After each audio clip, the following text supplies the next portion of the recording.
scene of a ruined sanctuary filled with corpses, with only one person shining at the center. He used a type of magic on the ground to see if there were any survivors. They should respond, and if they can't speak, they should move or make a sound. He pleaded while unleashing his magical power, thinking that in the end, no one had survived and he was the last one left.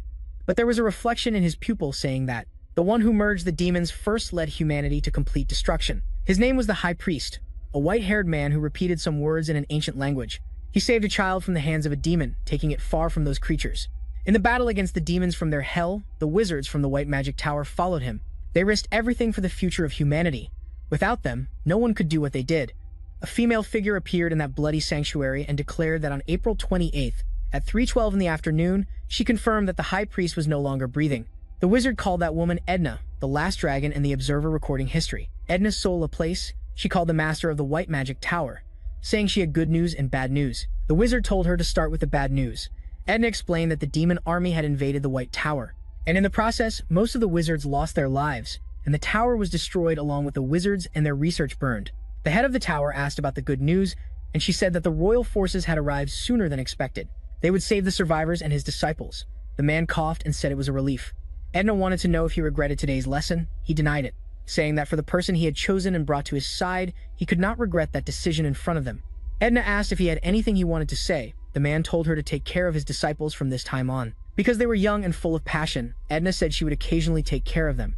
He sarcastically remarked that a dragon bowed to an ordinary man. The dragon explained that he was right to pay attention to that for the continent, and she herself would not forget the sacrifices that the White Magic Tower had made. The man said that was obvious. If that were the case, it would be a lie to say he had no regrets. For he was the strongest wizard, but a poor leader. But if by chance he were given another opportunity, even if called a villain, he still wanted to live selfishly just for himself. Thinking about taking care of his disciples, the man wanted to live that kind of life. Edna closed the eyes of the master of the White Magic Tower, saying that at 3:47 in the afternoon, she confirmed that the master of the White Magic Tower, Oscar Sage, was no longer alive. The High Monk took the lives of hundreds of mages in the act, including the level 9 mage Oscar Sage. Those who lost their lives as a gentle breeze brushed past a gigantic tower. A man with black hair lay in bed while a white-haired person looked at him as a leaf touched the man's hand. He suddenly stood up in fear, while the person with green hair was hit by his hand, and he spilled water, saying he was wet and had just changed his towel. His sleepwalking habits are very bothersome, and he has never shown gratitude for being taken care of. The man repeated that he had dozed off and was in a near-death state. More importantly, he thought he was going to die, claiming he was sure the monk pierced his heart. He then tried to explain what was happening, but was interrupted by an angry blonde man saying he was awake. The green-haired boy told the adults to calm down since he had just woken up 5 minutes ago, but the adults told Frank to move because he would make him pay. Oscar Sage asked how he was still alive. The adult repeated it angrily and said he must find it amusing to be alive, while Oscar realized he must be a bee. He mage from the White Tower and then ordered him to explain the current situation in detail.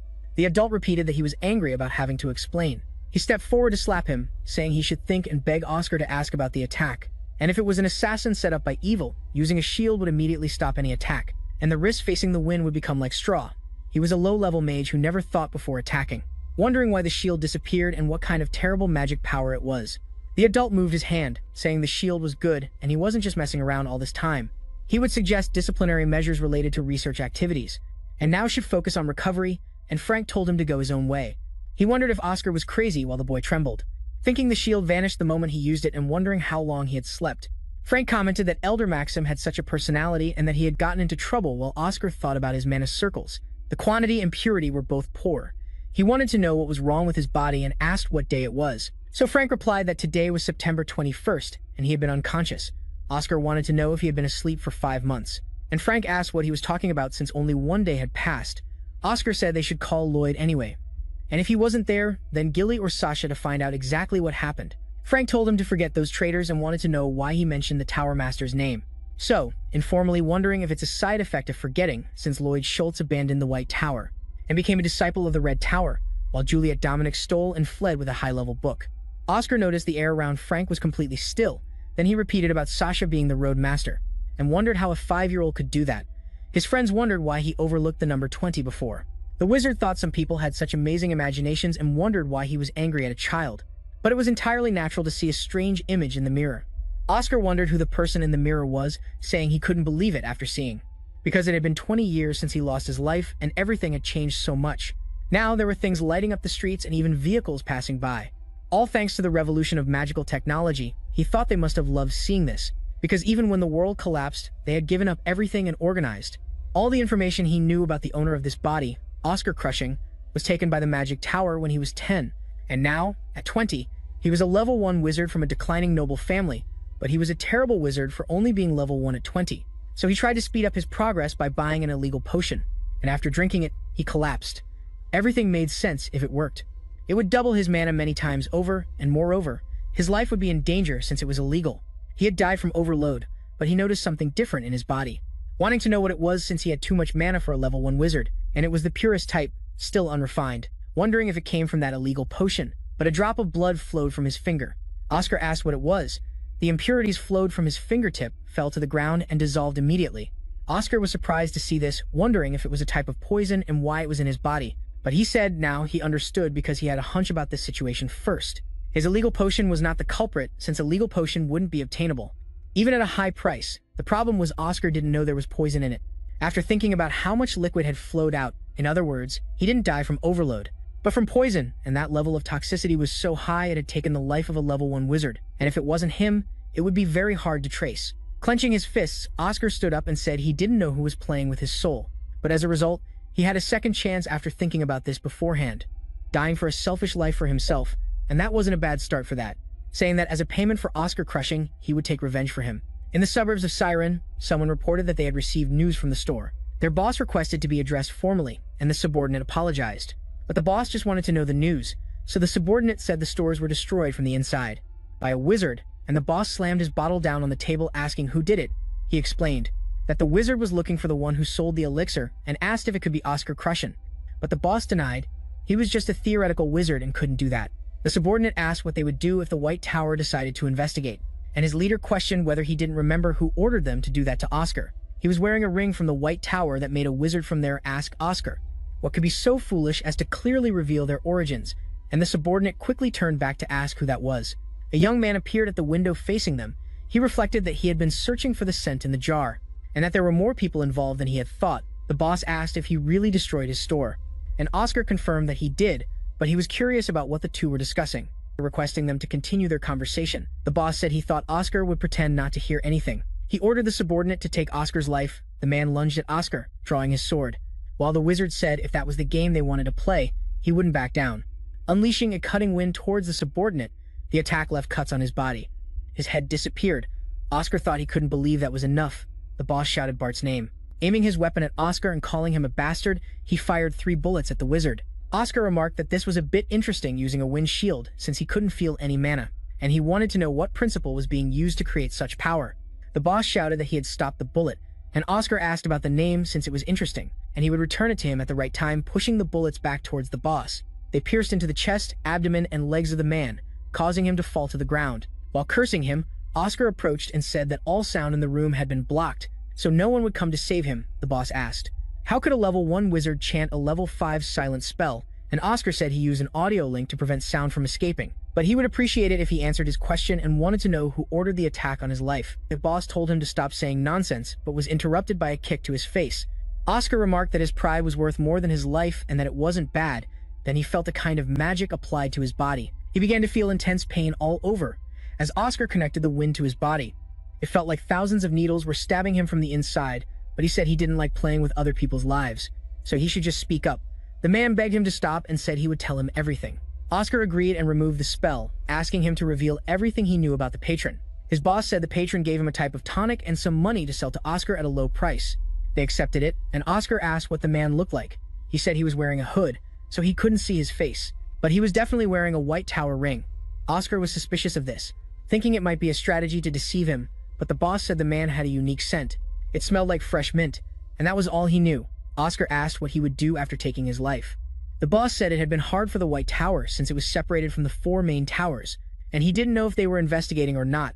Oscar asked what he was talking about. The boss wanted to know if that was something he was allowed to know. The wizard made an excuse that he forgot after taking the tonic, and the boss told him to get the documents. He searched for the documents inside the drawer and handed them to the boss, saying they were relevant materials. Oscar thought starting with the White Tower on April 28th had been marked as the White Night, because the High Priest had lost his life, and among all the towers, that was the worst. There would be an important announcement regarding the White Night. Oscar pondered that the White Tower had no advanced magic, as he recalled the warning in Edna's documents to prevent something like that from happening. He instructed the boss to list the businesses of the 4 main magic towers. The Golden Tower in the west controls electricity and opens up a great era of magical technology contributing to revolutionary items. The Green Tower in the south contributes to drinking water, agriculture, and medicine. And the Red Desert Tower in the east joins the military to assist in monster suppression missions. Oscar asked about the White Tower. The boss said they handle deliveries. The wizard felt baffled upon hearing that and asked if he meant deliveries, like delivering items, and the man said the wizards of the White Tower could fly and had the advantage of quick deliveries. Oscar questioned the absurdity of what he was hearing, thinking that the wizards of the White Tower flying high in the sky and dominating it was seen as a symbol of freedom and bravery. Compared to dragons and eagles, Oscar asked who thought of that ridiculous idea, and the boss said that this is the current head of the White Tower, the mage reflecting that he must be his own child. He asked about agriculture and drinking water and if it's medicine, not being the biggest profit source for a magic tower, and why the Green Tower dominates that. The man said that the Green Tower has exclusive types of medicine, and Oscar remembers that the White Tower used to be the largest but lost everything when their methods were destroyed. So the boss explained that they are currently selling water at high prices and bringing rain to drought areas. Oscar wondered why people buy pure water, and the man explained it's a recent craze among the rich. The mage complained that they're acting like clowns for a few extra coins and could just drink water from the well, reflecting that the Dark Magic Tower can't compare to others, and indeed the business growth of those towers is greater. The festival will be their last chance. The boss reminded Oscar about his body, and the mage thought he was dying from shock and blood loss. Oscar reflected that they had provided some useful information and wondered if he should save him, saying that the crime of arson deals in illegal goods, forcing to take money and even commission assassinations, and that he's basically trash. Jumping out the window, without saying anything, Oscar left and told him to be a good person in the next life. At dawn at the White Tower, he walked into a room and said he was tired, but couldn't believe that he was exhausted just from using basic spells and wanted to know what kind of body this was, and whether in his current state he could use that spell, the spell that made Oscar Sage the greatest mage in human history. The Library of Wind, but it faded away, and he said he still couldn't use it. He needed to improve this body condition first, and started with a sweeping spell because he needed to read more information about this body. At the same time, his memories were in turmoil, although Frank had provided him with some information. But it was important to learn more about Oscar Crushing if he wanted to save this body. He is the heir of Count Crushing and the sole survivor of the tragic fire at the mansion. The entire magical world recognizes him as a prodigy early on, and expectations are very high with every faction trying to recruit him. In 6 years, he entered the Imperial Magic Academy, but achieved nothing except for theoretical magic points with the excellent thesis he published. It was easy to prove he is a genius, wondering how someone like that is still at level 1. And that's due to bad luck because he suffers from mana deficiency syndrome.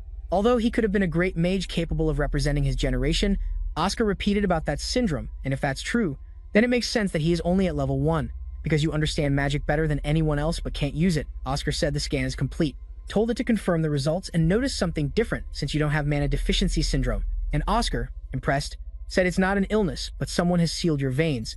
Mana deficiency syndrome prevents a person from accumulating magic even with 20 veins. A person with that syndrome can't surpass level 3 because they can't establish a connection. So Oscar Crushing is a different case. His physical veins weren't twisted beforehand. They were intentionally bound by someone if this guy really is a genius.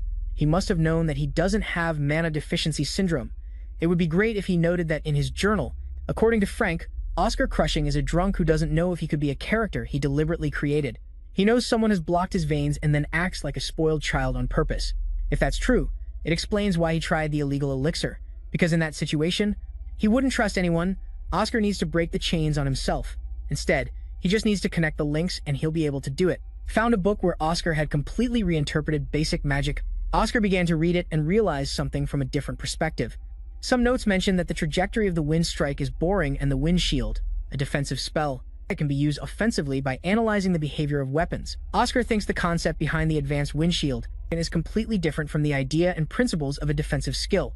Additionally, he wrote about how to use it in every situation, and there are many basic spells he created himself. He can't perform magic on his own, but he conducted all those experiments in his mind, understanding that he's called a genius because they have similar theoretical interpretations. And besides, just by looking at this single book, he can see that he never gave up on magic and works harder than anyone else, and his passion screams that he loves magic. Reading the last line, it says he hopes this book will resonate through the slightest breeze of the White Tower from a wizard facing his greatest challenge. Oscar thinks he is aware of that because he knows everything, but he did all this by himself anyway, repeating the name Oscar Crushing as he stands up from the chair, thinking he is a young wizard who who doesn't give up due to his cruel fate, and walks quietly down the path alone. Sitting on a sofa in the room, Oscar swore in his name as the 17th master of the Magic Tower that he will untie the knot that he can no longer untie himself. He will make those who broke his wings pay the price. In a greenhouse, Oscar walks and asks why he is taking that path, reflecting that he remembers dozing off from exhaustion after starting to untie the knot in his physical circuit. But he hears someone calling for their master Oscar Sage, who is sitting on the floor meeting his disciples. The young man thinks this is due to that cursed dream. The demon of the nightmare Marquis has cast a curse, where every time he sleeps, he honestly recalls the past. He had hoped the curse would be lifted after possessing this body, but it seems the curse is tied to his soul, not his body, wondering if he could be lucky. Because the dreams of his students do not change, and are not just emotional pleasures.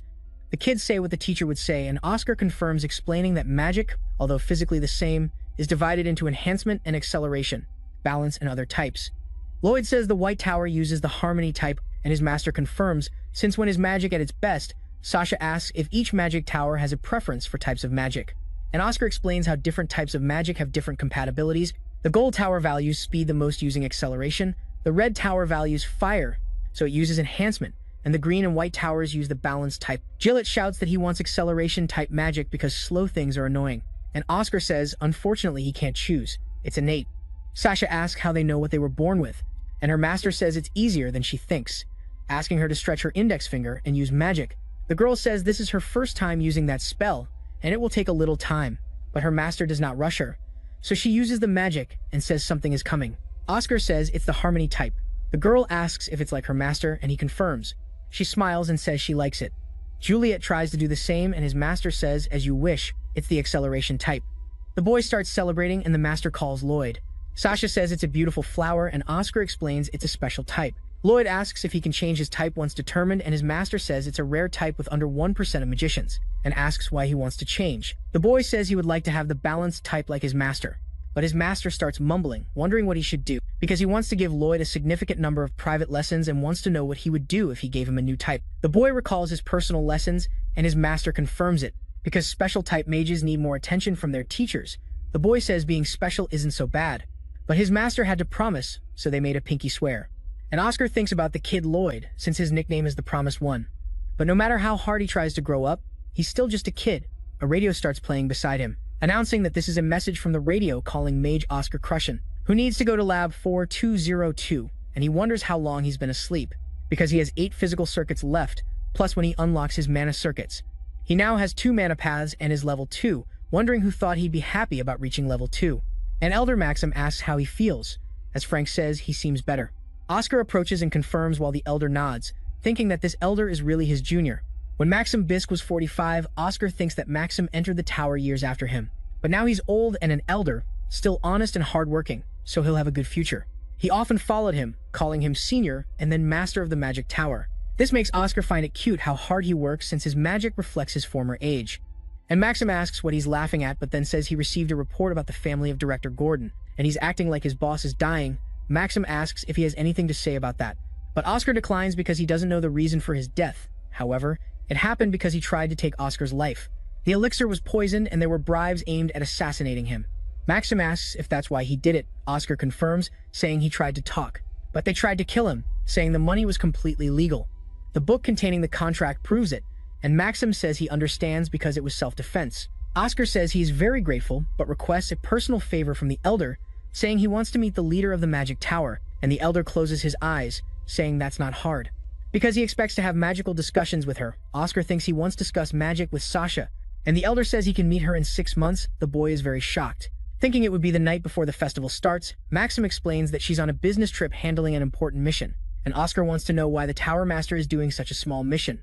It says that the mage has been absent, and that's a shame, reflecting that for that reason. Sasha has to go personally, and he apologizes for being rude. But wanting to know the level of the Tower Master, Maxim says she's at level 7, and the boy realized that at her age, he was already level 9, but she was still quite far behind, though with her talent. She should at least be level 8. The Elder said they would handle the reports, and asked if he was still practicing attack spells. Oscar said he would train when he thought of it, and the Elder allowed him to leave, just as someone approached the door as the boy was exiting. Maxim asked what brought the vice leader of the tower here, and Hamel Glimwitz requested he not be too harsh on the kid. But it seemed it was too late. The Elder said he would need to scold him if he got into trouble, and Hamel agreed but said he had brought the boy here and cared for him, thinking that even basic spells couldn't be perfected in a day or two. He had been studying hard in secret and then called Oscar a kid because he was working harder than he thought. Hamel asked if they should go to the elders' meeting since Fidelina was waiting for them. So Oscar went up to the 10th floor and walked, thinking he had seen his student. In his dreams and wanting to go there, saying it felt empty. When a gardener approached, he said that it was young Master Oscar, while the boy asked who he was. The gardener introduced himself as Wilter and said he managed the facilities of the Magic Tower. It seemed that the rumors about Oscar's memory loss were true, as they used to talk a lot. Oscar asked how far those rumors had spread and questioned the meaning of calling him young Master Oscar. Walter said he had worked there since the previous tower master was Oscar Sage. The boy was surprised to hear that, saying it was a good way to distinguish them and he would start using it too. Then asked if he could still be his talking friend. Walter thanked him for the offer, but said it would be difficult since he would be leaving the tower soon. The boy asked him what he would do, and the old man said he had worked there for 40 years. He had served under 3 tower masters during that time, and his colleagues always changed, but he was the only one left in his department. The reason he stayed so long was because the previous master, Oscar Sage, said something at his anniversary, saying that everyone living in the tower was essential. Oscar coughed, and the old man said that sounded interesting. But from that moment on, he worked with the belief that he was a true member of the White Tower. The boy said that wasn't really funny, and the old man thanked him for saying that. Anyway, he would be leaving. Oscar asked him what that meant, but the old man said, as the young master already knew, the tower had been facing difficulties lately. Especially with the facilities, finances were no longer what they used to be. Next month, he would have worked there for 40 years, and Oscar asked if that was about the Long Service Award. All tower members except the masters receive Long Service medals, and a monetary reward in their 20th and 40th year, so he would receive 200,000. Walter says that the current tower has no money to pay for that, and to do so, many will have to risk their lives to complete contracts. He can't accept such thoughts, because no matter what people say, this place is his second home. Oscar thinks he didn't know it was that bad, but he believes the Azure Tower is doing strange things to make money, wondering who underestimated their work when they learned how to make a lot of money, and they have gone ahead in history. On the contrary, he only has titles. War Hero, Savior of Humanity, these are honorable titles, but they haven't brought rewards for the towers in decades, and so he was called back by Walter. Asking why he was clenching his fist like that, Oscar asked when he planned to leave, and the old man said it would be in 2 weeks. He asked the junior master to go to the medical room and apply medicine to the wound. Oscar said he hoped he could continue being his talking friend, because the old man doesn't need to leave. He will definitely make that happen, thinking that he needs a way to earn a lot of money so this doesn't happen again. Oscar wonders how to do that, as all he thinks about right now is studying, reading books and contracts, but it will be a problem if the payments take too long, and he's still just a level 2 mage. So, he needs a high-paying job and medicine is his only option. He notices something unusual while reading the news. He thinks about what he saw in the deputy head's office. Elder Felina comments that they can't overlook this time, because it's fraudulent behavior, while Maxim says that's wrong, but the elder interrupts and asks what he means. And the old man says the culprit is contemplating that right now. Fidelina asks if he intends to let him go, because stealing is a habit that only gets worse, and Maxim asks her not to worry about that, because there's nothing to steal from their tower anyway. The woman complains that he dismisses everything she says, and tells him to put the boy in isolation, but the old man refuses, because there's no reason to put a level 1 child in that situation. Hamel says it's just as Elder Maxim said. Isolation training can be a bit harsh because it's just a disruption to the child's life. Instead, the boy should pay back 3 times the amount he used, and the elder asks if just 3 times is enough. And Hamel decides to move on to the next discussion topic, saying they have very little money, and they need to make decisions soon because they have many unused facilities.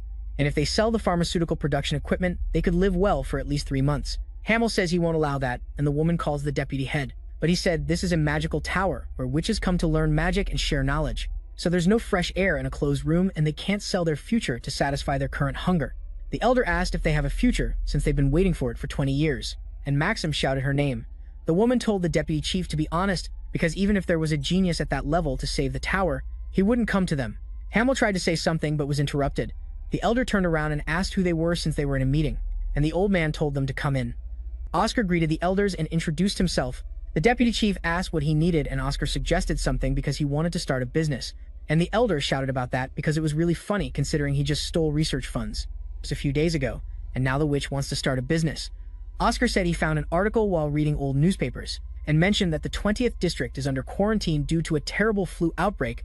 Amel commented that he saw that too, and everyone said it must be the Kadena flu. This is bad if it's really that flu. Currently, there's no cure for the Kadena flu, and in the past, the White Tower had a vaccine, but the formula was lost 20 years ago. Oscar said that's right, and the Azure Tower, which is dominating the drug market, could replicate it, and he wants to start. He said he wants to sell the Cadena flu vaccine, because the White Tower had a monopoly in the past and he wants to experience that. Vitalina said there's no need to listen to him. The Magic Tower and the pharmaceutical company has invested a lot of money in laboratories, but no one can replicate the vaccine in the past 20 years, but a 20-year-old kid thinks he can do it. Oscar said everyone has failed, and he's a 20-year-old guy, but still a genius above all. Vitalina became frustrated, saying he took $723,000 and added $25,000 for illegal medicine while a farmer earns $20,000 a year after tax. But he's a genius who doesn't know what to do with the money. However, Hamill interrupted, calling Elder Fidelina, saying Oscar is there to propose an official investment as a wizard of the White Tower and knowing that she's in charge of finances, but she acted rudely. The woman apologized for that. Oscar said he wondered why she hated him so much, but that makes sense, as she's the treasurer and he hasn't done anything in the past 2 years, after all.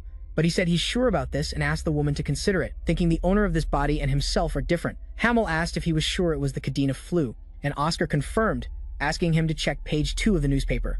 The adult read that Archbishop Baldwin had changed the plans for the pilgrimage, and Oscar said he would stay at Siren for a month to seek blessings, which is strange for staying a month in major cities. The cult El Terra worships the mother of the planet Terra and has 7 archbishops deemed worthy and incorruptible. In reality, it's a distant dream because it costs a lot of money to become a cardinal. He claimed he stayed in the state to visit the pilgrims for a month but only met with nobles and merchants to get money from them. Siren was a major city in the past, although it has been shrinking. Maxim said he was right, and the reason might be the prayers for blessings. Oscar said that's why it's even stranger when they pray for barren lands. And as everyone knows, the Altera pilgrimage route has been chosen, Siren Mosque, Melbourne and Greenwell, but then they are expected to head to the state of Vince. Oscar said the Archbishop stayed in Knox for a month before coming to Siren, and if he wasn't mistaken, he would also spend a month in Mosque and continued to ask if it seemed like he was trying to avoid visiting Vince as much as possible, because if something happens during the pilgrimage, the people of Elthera would say they angered the goddess, and that's the word of an archbishop. Maxim commented that Baldwin knew the flu was Cadena and asked if this illness would take too long to subside, and Oscar said that's how it has been interpreted. The elderly woman said it was a good analysis expected from a theoretical mage, but that's all for now. Hamill said he understood what he was saying but couldn't officially sponsor him because they couldn't find other managers to do it. Hamill said he would personally invest his own money this time. The elderly woman shouted about the tower's master, and Hamill said it was fine because it was only $30,000. And asked if that was enough, Oscar reiterated that he thought it wasn't enough, not even close. Heading to the drug production room, saying now he had to go with plan B. He would make a simple vaccine with the money and get more from the Archbishop. He was the only one in trouble now because of the Cadena flu, so it would be easier to get money from someone desperate. Now was the time to prepare. Noticing something strange in front of him, a kind of red potion flowing from the vial. He said now was the last moment after completing it. He said it wasn't bad at all. He thought they said a true master always maintains their class. But he made a kind of energy drink just to practice and worried it would go wrong. Frank yelled that his back was about to break, and Oscar asked if he had found all the healing herbs yet, and Frank said clearly and wanted to know if he had something to drink. Because he felt like he was about to faint, the young mage handed him the energy drink, and his friend thanked him, saying it was tasty and warm, and asked how he made that. Oscar said the condition of the ingredients was excellent, and Frank said he picked the best ones, and the seller got mad about it. So the wizard said with eyes like his, he could become a merchant instead of a wizard, and that person said he was thinking about doing that when the tower went bankrupt, but Oscar punched the ground, saying he couldn't control the urge to do it. Frank asked him what he should do because Elder Philomena had asked for his help. Oscar thought she was terrible in front of him, and mentioned starting to move those materials. Thinking he didn't need an assistant, the White Tower was currently full of troubled kids, even though they had talent and they would be lost. But if these kids could grow, they would contribute a lot, and one of them was Frank seriously, and he thought he was sharp. But he was becoming curious about this kid because this was the perfect time to confirm that.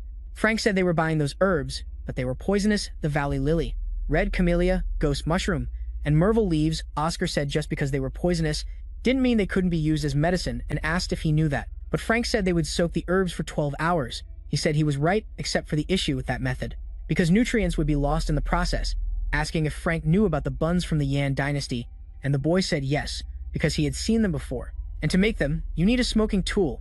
Oscar explained that tool was used to detoxify herbs and would preserve nutrients. With that method, they would be able to extract 98% of the effects of the components, and Frank questioned why they could monopolize the medicines, and Oscar said that was something from the old days. Frank asked about the end of the detoxification process, and the wizard denied that, saying the components were just simplified to make the next step easier because the process starts now by using air-drawing magic, and explained that now he needed to extract the toxins from the smoke separately, telling Frank to look closely there. But the rest of the smoke would have no toxins and they would be able to gather toxins, with 23% from red camellia and 47% from myrtle leaves. There's a remedy for the Cadena flu, joking that it's very easy to make, and Oscar said now it was his turn to try. Frank thought it was easier said than done, because he didn't even know how to use many spells at once and couldn't admit he didn't know how to combine spells, and asked about the spells. Oscar thought his mana control was unstable but not bad, but in the end, that was it. Asking if something was wrong, and Frank said he was teasing him because he still couldn't use the Jade magic, because you needed to be level 4 or 5 to understand, and he was only level 3. Oscar said he would teach him. Frank asked if he would learn the secret technique, and Oscar said it was just about trying to divide the mind into parts. On the left, he would perform ballet, and on the right, he would cast Spell B, encouraging him to try since he had nothing to lose, and Frank repeated the part about managing the parts. To disperse the smoke into components, Frank shouted about it, and Oscar congratulated him for achieving it. The green-haired mage asked why they had kept this technique hidden for so long, and the young man explained it was due to their greed, reflecting that they didn't want to teach this technique because it took too much effort to train disciples for free, and it had become tradition, but on a bloody battlefield, tradition meant nothing, and to survive, sharing techniques was necessary every day. The White Tower now needed to teach interactively and exchange knowledge. Oscar thought he did well in enhancing the first vial, saying the boy was quite talented, and he didn't expect him to succeed on the first try. Frank said it was because he explained well, and the mage said he seemed angrier than before. Then the green-haired one bent down, saying they still had plenty of materials and should start with them. Oscar sighed looking at his new friend, saying they had a large distillation machine and should extract everything at once, and the boy agreed. A few hours later, Frank was exhausted and Oscar counted a total of 514 vials. Maxim suddenly opened the door saying there was a problem, and the boy asked what it was. He showed a piece of paper saying the Azure Towers Pharmaceutical Company confirmed a visit in an hour with Archbishop Baldwin. Maxim commented that they were a bit late, and Oscar thought about how they were just buying time without a plan. Then the old man said if they could hire them first, but Frank ended by saying if not, their remedy would become useless. Maxim told him to lift his head because there are times when life is unfair, but Oscar said it wasn't over yet, because if he remembered correctly, the Cadena flu was classified as a Category B disaster, and if so, then there was something to try. And Maxim asked if that was true, and Oscar confirmed, asking if the old man could fly faster than a carriage. At a certain inn in Siren, there was a knock on the door, informing the Archbishop that the mentioned guests had arrived. Baldwin told them to let them in. Moraine, a level 5 mage from Azure Tower, thanked him for letting them in without any issues, along with director Neil Brand. Baldwin asked the two to sit down, and Mora thanked him. Then the Archbishop asked how the production of the Cadena flu medicine was going, and the man said everything was going very well. Baldwin remarked that this was expected from Azure Tower, and wanted to know when it would be completed, and Mora explained they were still only in the clinical trial phase. Neil said if there were successful results, they would receive the Empire's permission for food and drug management. Mora changed the subject, saying as he knew, clinical trials don't end in just 1 or 2 days, and Baldwin asked when they would release the drug. So the man from Azure Tower said it would be done in half a year, and Baldwin repeated that he would leave Vince in 4 months. And Mora tried to argue. Baldwin asked what was happening outside, and his bodyguard said another mage was visiting him. But he wanted to know why they didn't say someone else would come along, and Mora apologized, saying no one else was expected to go with them. All three wanted to know who that person was.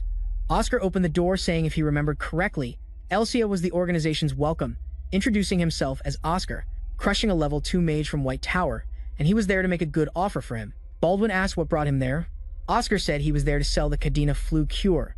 The Archbishop said it was perfect timing and that the other two were also there for the same reason, and asked if he was late, but Baldwin denied it since those two weren't ready yet. And Oscar said honestly he was relieved to hear that because White Tower was ready to negotiate right now if needed. Moira shouted that it was a lie and that White Tower didn't have the money to develop a cure. The Archbishop asked for his name, and the boy said it was Crushing. And so, the priest wanted to know if he really had the medicine.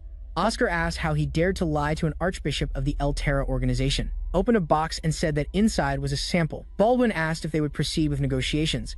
They could produce many of those and more, trying to call the Archbishop. But the clergyman asked what he was doing, saying he wasn't prepared, and the mage said they didn't have the Empire's permission regarding food and pharmaceuticals, turning to Oscar and saying it was clear he wanted to know if he had the Empire's approval. And the boy replied, "No," Mora said. As expected, White Tower was not in a different situation from them, and they would be able to produce the therapy in bulk once approved, but she also had to remember they were talking about White Tower, and considering Azure Tower throughout history, they should be the ones handling the therapies and developing the best medicines. Oscar complained that it was interesting to hear him talk about Azure Tower's history in front of a White Tower mage. Mora grew irritated and told him to back down right now, but the young mage said that according to the continent's history, White Tower was the first, and the Azure Tower mage tried to argue that the difference was only 5 years. Oscar repeated that it was a small difference, but that difference was the gap every Azure Tower leader tried to close, and never could in 10,000 years. That's how history works. And he must have forgotten who had a monopoly on medicine just 20 years ago. Morris said that was in the past and no one remembers. But Oscar angrily repeated that no one remembers and said that was a way of thinking, while the members of the Azure Tower wondered about the nature of that. Level 2, Oscar said to make sure they remember. But his secretary opened the door, apologizing for the interruption. Saying there was an emergency call, Baldwin asked who was calling, and the secretary said it was from the Lord of Vents, thanking the Archbishop for his infinite kindness, and Baldwin repeated so. Then the Lord of Vents explained that they had received the flu medicine. Cadena, the elder of the White Tower, said they had prepared it secretly, and had to thank the Archbishop because all patients had been cured within a few hours, and that was a miracle. Oscar began to smile. Then Baldwin said, "It's good to hear," and wanted to know about the side effects, and the Lord said there were none and it was great, but wanted to know when they would receive the second batch, because he had asked the elder of the White Tower. The elder said that it depended on the Archbishop. The Archbishop said he would send the second batch as soon as it was ready, but it shouldn't take too long. And the Lord thanked him for that. Ending the call, Baldwin asked if Oscar Crushin was the one who did this, and the boy replied yes, and everything seemed to be going well. Morris slammed the table and said that this was against FDA regulations and he would be punished. But Oscar refused because he probably didn't know the rules and wanted to know if he understood how to win a war. But Mora told him not to change the subject. Oscar reflected that this place should maintain peace, at least for 20 years, saying that the equipment had taken many lives in the war against the demons, was a pandemic. Even if the wizards produced medicine quickly, it still took time to get FDA approval. The king added Article 42, Clause 8 to the laws. We start with treating wounds. In wartime, special treatments may be used, but that does not change the laws of the empires and the FDA. Mora said they were not in a state of war, and Oscar replied that there are 3 cases considered as war. The first is when fighting against another species or nation. The second is during a revolution. And finally, when there is a level B disaster or higher. The Cadena flu is a level B natural disaster, and that is why there is no need to comply with FDA regulations. Neil said that if the White Tower does that, so they can and will send the treatment method to Vince immediately. The Archbishop said he didn't understand the situation he was in because the race ended as soon as the treatment arrived in Vince. Baldwin said that the Lord of Vince thinks he is working with the White Tower, and now he can't go back and talk about the Azure Tower. Neil suggested lowering the price, but the religious man asked how dare he, as he wanted to buy his image with money, and they tried to deny it. But the man said that was enough and didn't want to hear more about it, and both had to leave immediately. Morris stood up angrily right away. As he left, he said he would make Oscar pay for this, while the mage thought he was acting like a villain in a book, reacting that he was right and had registered the copyright for the treatment and vaccine with the palace. Mora turned back in anger, and the boy told him that if he wanted the treatment, he better pay the licensing fee to the White Tower. Otherwise, he could throw away their medicines. Hearing that, the level 5 mage gritted his teeth and left the door in complete anger. Neil said goodbye to the Archbishop, nodding to Oscar. The boy felt something strange as a certain scent passed through Neil's body. He remembered the master talking about a unique scent because it was so fresh and pure, like the smell of mint. That was all he knew. So Oscar looked towards the door in disbelief, and the Archbishop started to laugh, telling the boy to sit down, saying that they could finally talk because now they would discuss the price first. When the Azure Tower and Newtek had asked for 2 million, Oscar laughed and said if they wanted, they would only get 5 million. The Archbishop burst out laughing, asking if he was serious. A few hours later at the White Tower, someone asked what that was. The elder exclaimed in shock that it was 10 million, repeating that amount while Oscar smiled. Fidelina hugged him and thanked the boy. Maxim said he had trusted him from the beginning. Hamill said it was amazing and wanted to know what happened, since even the Archbishop couldn't afford that much. Oscar said there were additional fees, and the teacher asked about that. Then the young mage explained the commercial licensing fee.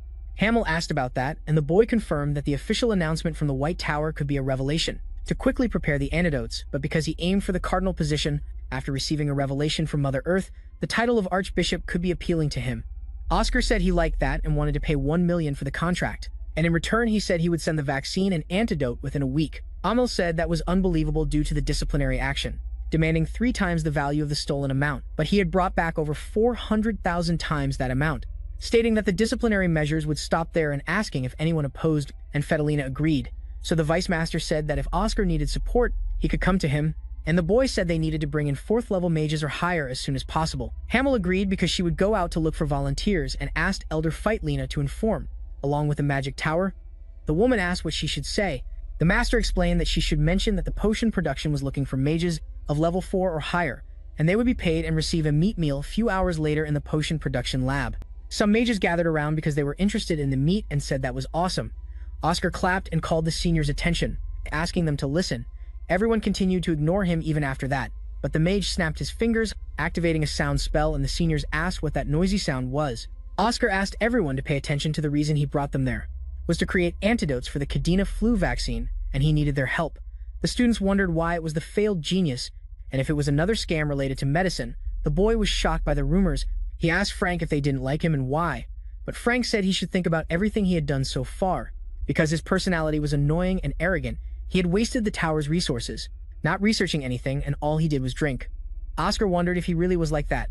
But a blonde girl approached and asked if she could ask a few questions, since the production methods of the White Tower had been lost, and she wanted to know how they intended to do this.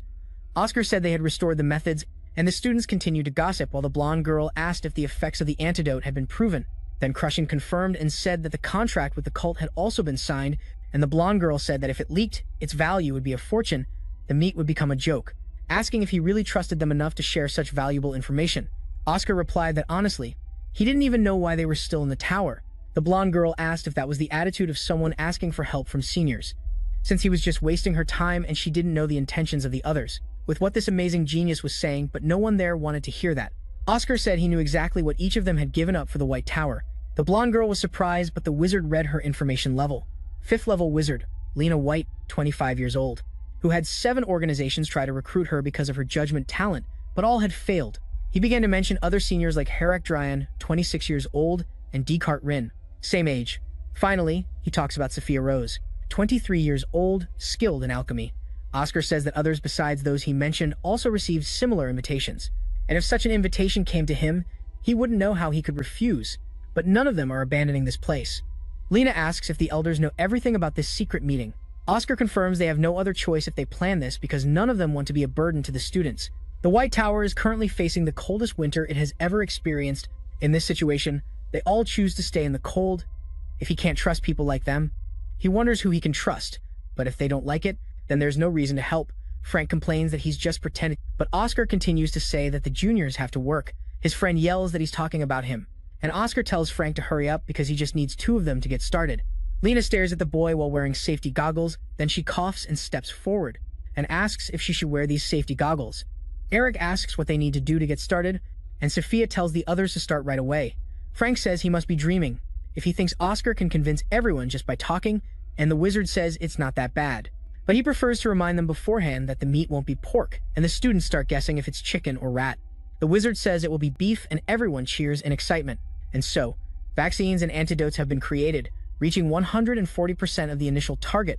A week later, Oscar walks through the greenhouse but notices the petals on the ground, wondering if it's something old Walter did because he surely has returned, and he's sure Hamill found him and brought him back. Then he starts reading a newspaper, while sitting at a table in the greenhouse, stating that the territorial events announced the end of the pandemic 2 days after the Cadena flu antidote, and Oscar being crushed is considered a candidate for peace building.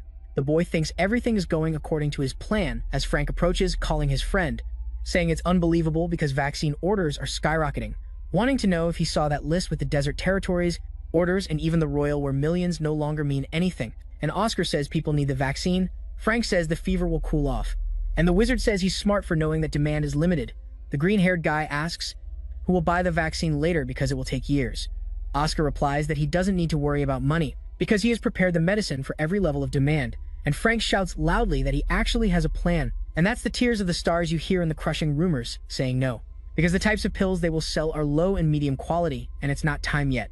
The tears of the stars are famous rebirth pills from the White Tower, miraculous enough to bring someone back from the dead. And the creation of them would be amazing. Oscar thinks it only makes Dan Tyenis, trying to steal the production method because he's protected by the archbishop's shield. But he needs to become stronger, so he says that now, as mentioned, they should seek the exact materials, and Frank says he never mentioned that. Oscar lists lanthanum and peas in the stem, and Frank complains that it's really hard. But the wizard says those are their specialties, while the green-haired person disagrees, saying that hasn't been true for a while and it's been a long time since the herb fields disappeared. Frank complains that Oscar must be crazy for actually coming here without trusting him. The green-haired person complains that they are walking when there's a carriage, but the young wizard says that the carriage doesn't go that far, and they should wait a little longer. They've walked 10 miles and are almost there, and Frank asks why he's using a unit that doesn't exist anymore. Oscar asks if they no longer use miles, and his friend says that distances are now measured in meters since the war, and pounds have now become grams. Crushing thinks they've also changed pounds and they're harder to calculate. But doing all that makes everything more interesting, and he likes miles and pounds when they existed. Frank says there's a cabin ahead, wondering if anyone is around. An old man opens the door, asking if they walk there. Frank says yes, because the carriage only took them to the gate, and Oscar wants to know what it is when a carriage full of men in suits approaches the cabin. Parking in front of the flowers while a man in a suit asks the old man if he's ready to sell his land. Today, the old man angrily steps out of the cabin towards the man in the suit, wondering if it's not time for him to stop being a fool, and the old man replies that, no, unless he's offering that wretched castle Devor Pavlov. The businessman says that such actions were cute in the early days, but if he lives like this, no one will recognize him. Ivan, the herbalist, says that it's none of his business. Dever tries to say that he's doing this for him, that he should quickly sell and enjoy a comfortable life because land prices will drop soon. However, Ivan responds that it's funny because with him around, the licenses for the factories will never be granted. The businessman stays silent for a few seconds but tells his people to hurry up. Then while walking back to the carriage, he remembers something, saying he stepped on some herbs on the way and should pay for them, throwing money back on the ground. Dever commented in the car that the people near the old man are from the White Tower and asked what they were doing there. The subordinate said it was herbs because they made a lot from the vaccine. The businessman asked how much they had made, and the subordinate handed him a newspaper saying it was a lot. Dever read the news without saying much, but slapped the subordinate on the head, complaining and asking why he only mentioned this now, thinking that if the old man got support from the White Tower, he would have to refuse to sell land for many more years, and that couldn't happen because it would make things tougher for him. So he called his subordinate, who replied. Dever asked if he still had contact with the mercenaries he reached out to earlier because they would pay them, and the subordinate asked which team was assigned because they might have recognized them. But the man slapped him on the head again, saying they just needed to take the old man's life and mark him as missing to seize the land, thinking it would look a bit suspicious. But he also had support, and the subordinate asked what would happen if the White Tower stayed at the herb farm, because if the 4 main magic towers got involved, it would be harder to deal with Ivan. But Dever asked if there was anything that could happen, because the talk about the 4 magic towers was old from the start because the White Tower was turning to dust. Frank lay down on the grass, saying that the old herbalist was a good man for letting them stay and sleep there. Since it was late and also feeding them, Oscar agreed while laughing and looking at the starry sky, recalling Ivan said it was late and they should sleep there. Frank asked if it was okay, and the old man replied that he had loyalty to the White Tower to uphold. Oscar thought about that, but the green-haired boy asked who it was before, and Ivan answered that it was a bastard named Dever who threatened and even took lives. 3 years ago, he started buying everything on that land and had gotten all of it, except for Ivan's area, and many people had left the city. Frank asked what the purpose was, and Ivan talked about the factory. Oscar asked why he endured that, and the old man said that guy couldn't touch him because he was at a disadvantage. He was the cultural heritage of herb cultivation. Frank said he received protection from the royal family, and the old man confirmed while Oscar asked why he didn't sell. He would make a huge amount if he did. Ivan said he was just stating the obvious because he loved that land, which had been his home since birth, and would be his home until his last breath. Oscar said he was a good person, and Frank commented that it was lovely how he ran into the house looking flustered, but the stars were beautiful outside and he felt envious. His friend asked envious of what? Frank explained that he wanted to live like a bright star. He was sure a genius like Oscar wouldn't understand. Oscar says he's underestimating himself, and his friend simply thanks him. Even if the words may seem meaningless, he claims they are not, because he's not one to make empty promises from the start, thinking that he genuinely doesn't understand. Why does young Oscar say this guy has issues? And Frank says the stars are beautiful. Oscar mentions that they used to see the stars among Siren, thinking it was because the night was very bright. Thanks to the streetlights, I can't see them anymore. And that's an inconvenience for romantics. Frank asks how long it's been since then, and wonders if Oscar can really revive the herbal industry in Siren. Oscar says it's not impossible. They just need to discuss the details with Elder Ivan. He feels something different about the atmosphere here. Suddenly standing up while Frank asks if he sees a ghost, but Oscar says they're people. 4 people, to be exact. Frank says he doesn't feel anything. Oscar reflects that for someone at Frank's level with good mana perception, not noticing them means they have bad intentions, and tells his friend to stand up to meet the guests. A man blowing a bubblegum ball walks forward asking what happened, because they must have been denied when they should have taken the old man's life earlier. And Dever is a coward. An old man asks who cares if it's beneficial, then they just do it. And the man says the old man is famous in the north and even has a bounty on him. But he's being passive. Then a man in a red coat steps up saying that's enough. They shouldn't be negligent. The gunslinger Jack Gang says there must definitely be a wizard, while the old man says it's a relief if they come from the White Tower. It would be harder if they came from elsewhere, and the blue-haired man spins his key, asking if they should go in, thinking this place is quiet, and wondering if the old man has fallen asleep. He walks to the bed thinking it's boring and easy, with no wizards, such a waste, but he notices something strange there. Cursing the situation as he turns back, Oscar says he's sharp but unnecessary and shoots a gust bullet. Hitting the blue-haired man in the head, Oscar rolls out of the blanket and says, "The gust bullet is quite useful," a spell that young Oscar rewrote in his basic magic interpretation. An imagined attack recalling the wine magic, saying its lethal power is greater than expected. And there should have been 3 left, but he notices something different in front of him, because there are only 2, and Jack asks what the wizard did to Max. Oscar replies that he's sleeping over there and will probably stay that way for a while. Maybe forever, the old man says. He's a damn bastard and tells him not to let his guard down. Jack asks for the location of the healer. Because he feels no hatred towards Max, Oscar realizes they've avoided provocations and unnecessary fights, acting professionally and warning them they would talk. But Jack said if he wanted blood, commanded the old man to take his life, and so the man lunged with a dagger, colliding with the shield. The dagger was pushed back slightly, and Oscar seized the opportunity to charge forward. The old man turned around with a smile, saying he was impressed as Oscar advanced. He raised his spear to attack again while Oscar prepared his magic. The old man split the spear into 2 parts, saying it was a unique weapon, and Oscar was out of luck. But now it was over. Striking Oscar in the forehead, the young man simply waved his finger, saying this was even more boring, and summoned his magic, adding that this was worse than he thought. The wind attack rushed toward the blade. The old man thought no way. In a situation where he was caught off guard, he wouldn't be shaken, but instead, Oscar shot with finesse, breaking the blade. Oscar commented that a unique weapon meant nothing if it wasn't new. However, he noticed something different. Oscar instinctively backed away as the old man said he was falling after just winning. A weapon was ready to fire, hitting the old mercenary in the head, then lunged at Oscar, lightly injuring his face. As Jack warned that it was a waste because if Oscar let his guard down a little longer, he would have lost his life. Oscar asked about his teammate, but Jack said he was his subordinate and could be easily replaced. The wizard thought that's why the criminals were so terrible, and asked what that toy was. Jack said he would be sad to call it a toy because it was very expensive. Oscar said that acceleration and piercing magic were the 3 spells imbued in the weapon. The red-haired man asked how he knew. Oscar said that's why he couldn't block it. Jack said he was arrogant, but talented enough to prove it, asking if he wanted to work with him, saying the salary was very good, and Oscar declined while standing up because he thought his head would start itching. And Jack said he was right, but there was no need to talk anymore. Oscar hid behind the fence, wondering how the old master of the magic tower had been since he escaped from the weapon named. Since his wind bullet was slower than the ammo, the battle was at a disadvantage. He only had half mana left, and the only chance was during the time Jack was reloading, because after firing the bullet he had to reload, taking 1.4 seconds. The man walked across the field, wondering where the mouse had gone, and Oscar said he only had 1 bullet left to finish this, in 1.24 seconds. So he used acceleration magic to rush toward the man. Jack turned to the wizard saying he was really fast, but a human couldn't defeat this trinity, and then shot into the windshield of the young man.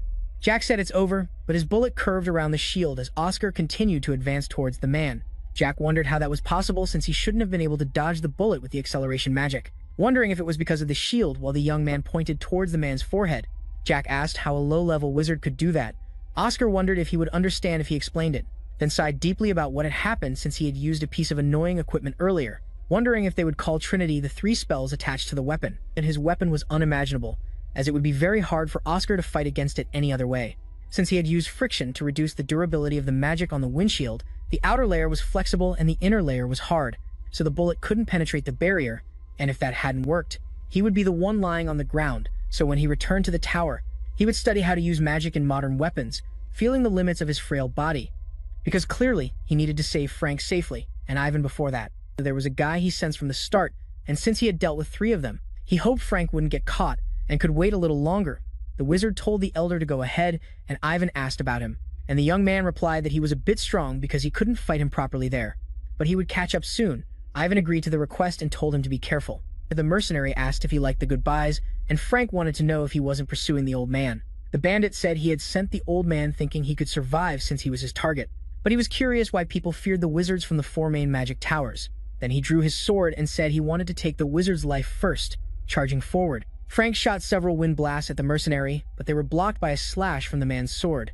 The man said that was too easy. Then he tried to stab Frank in the chest, telling him to do something interesting. Asking if that was all that a wizard from the 4 great magic towers could do, he noticed something strange.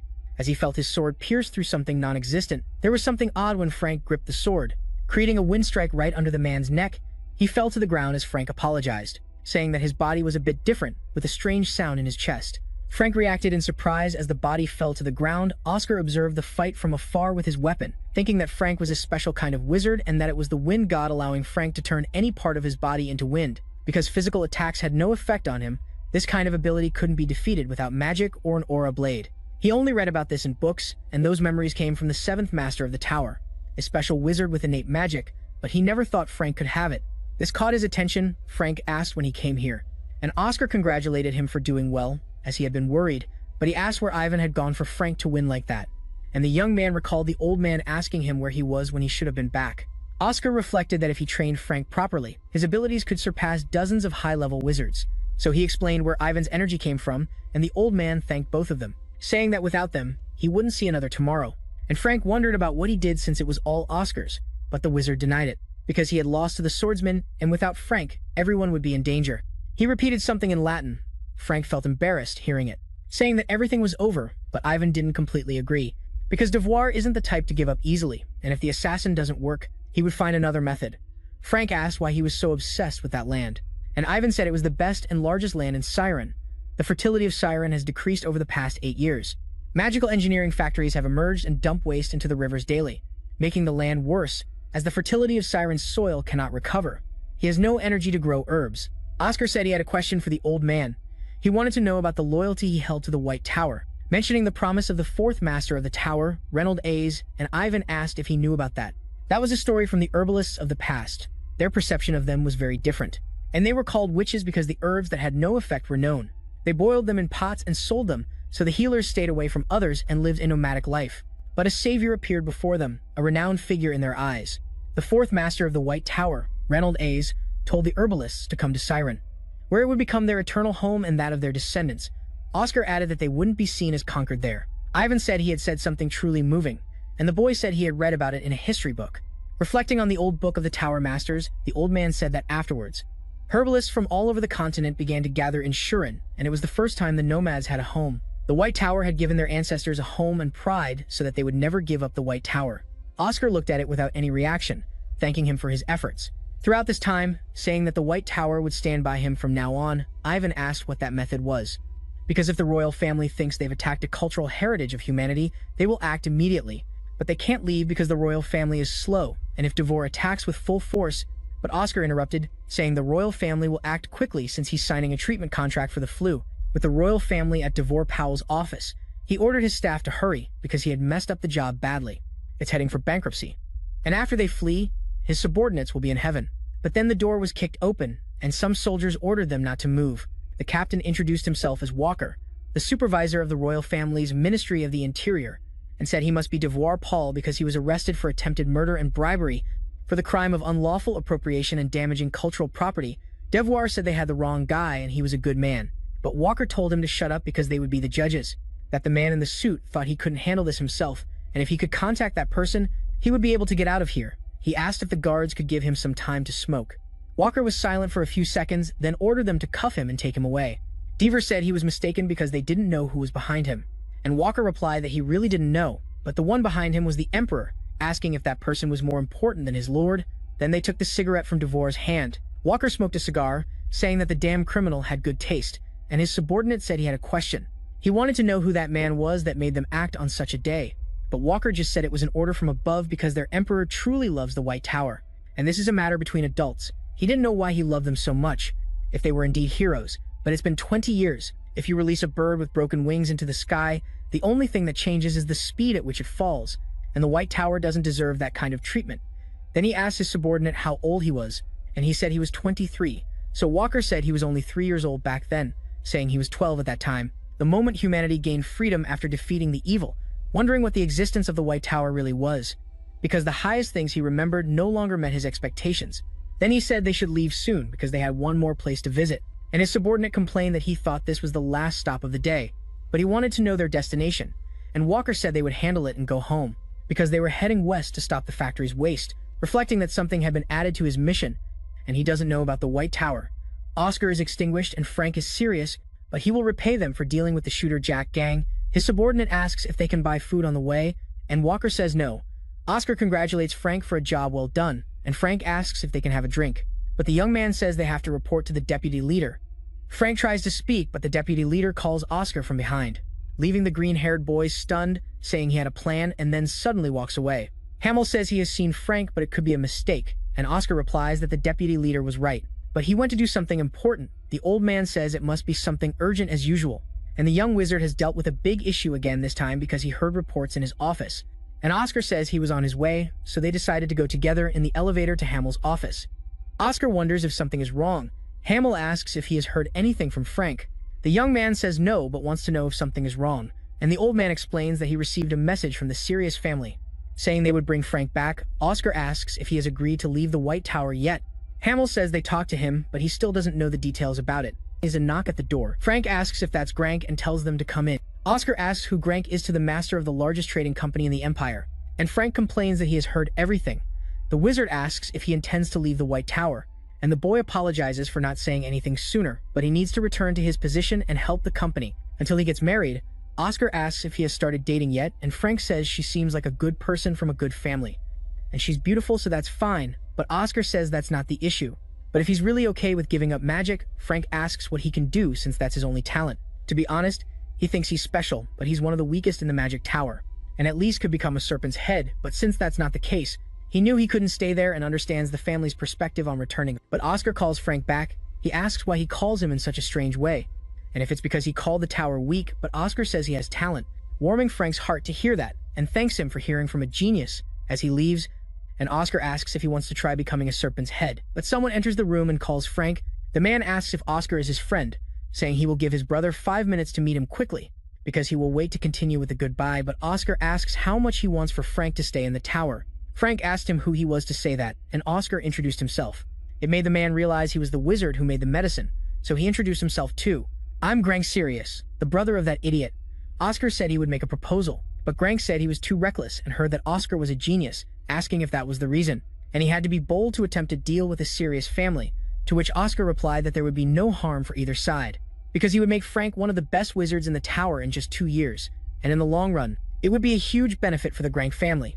He repeated that and asked what the penalty for failure would be, and the wizard said he would forfeit 50 years of profit from the Cadena flu vaccine. For Sirius, the old man asked if he had the right to do that, and Oscar confirmed. He was noteworthy to the vice director of the tower. Frank asked if the reason was that Frank deserved it, or just because of friendship. Oscar replied that it was obviously because he was extremely talented, because he intends to restore the White Tower's reputation in less than 5 years. And this is just the beginning. And to do that, he needs Frank Sirius because he is essential in the new White Tower he envisions. Grank said he was young, but for a merchant, there was no reason to avoid the folly of an enemy, but he would add one condition. Oscar said his proposal was already good enough, and Grank agreed, but said there was something he forgot because a human merchant values trust more than money, and he would not make a deal with anyone until they prove themselves. He has a level 5 knight as a bodyguard, and tomorrow the boy will fight him, but Oscar asked if he knew the boy was a level 2 wizard. Frank declared that as a condition, his bodyguard could not use locking swords, because the young wizard thought he would not give up easily since a strategic marriage was at stake. Then the old man said goodbye until noon, but if Oscar did not show up, he would consider it a surrender. Oscar thought that even he would have a hard time facing a level 5, and Frank asked what he would do since he could cancel if he said so right now, because his brother was saying he would beat him for being weak. But if his brother was too embarrassed to ask, then he would go with him. Oscar said he could do that because a level 4 wizard could, while Frank complained about it, asking how he planned to reach level 4 inches a day. But his brother said that was impossible for himself, but maybe a level 3 wizard could reach level 4, because his brother did not say he had to win the match by himself, just to prove his skills. So he would demonstrate that by calling Frank Sirius's name, because he would turn Frank into a level 4 wizard if he fought in his place in the tower's training room on the 40th floor. Frank complained that he didn't know how to do that in a day when he couldn't for many years, and Oscar said that was possible because he had to keep his body in a natural position, close his eyes, and circulate mana through everything. Oscar said it felt good to touch certain points on your body. Crazy, those areas were lost when he circulated mana, and for that reason, magic levels decrease. And Frank asked if all the geniuses saw this and wanted to know if he could upgrade by improving that. But Oscar said that doesn't matter for his level since most wizards don't even care. But those in the group under 1% called Grand Wizards do care. So starting today, he will train every morning, explaining everything he should do to improve his mana in his channels as it should be, as natural as breathing. And Frank asked if that was all he needed to do, but the boy said no and told him to show it right now. The magic he used in the battle at the herbal field, Frank said he couldn't. Oscar thought he didn't trust himself, but his friend denied it, saying it wasn't about trust, but because he was afraid of it, and his friend repeated that again. Frank explained that he almost lost his life using that magic before because he became more anxious as he grew up, but his family would mock him if he didn't get results. As a wizard, he thought he could do something others couldn't replicate, saying if not just a part of his body, but if his whole body could turn into wind, he would become extremely powerful. But that was a reckless thought, because at first, he thought it would work. But then he noticed something strange. His whole body was turning into wind and disappearing. It was a failure, and after half of his body turned into wind, his mana went out of control. He screamed for help, if not for the tower manager passing by. He could have lost his life and even his existence, feeling his soul shatter into a million pieces. He never wanted to feel that again. Oscar said he used it on the hill, and Frank warned that it activates automatically in dangerous situations. But that's pathetic, and Oscar disagreed, saying he shouldn't think like that. Most wizards face such issues, and the solution is quite simple. In his case, his ability is to control his mana. He just needs to improve that, and Frank said that mana control is pure talent. Oscar said that's true most of the time, but there's a way to forcibly acquire that ability, then drew a circle on the ground. Frank asked if he was going to sign a contract with a demon, but the boy said no, that they wouldn't come even if he called. He intended to summon a wind spirit to implant into his body.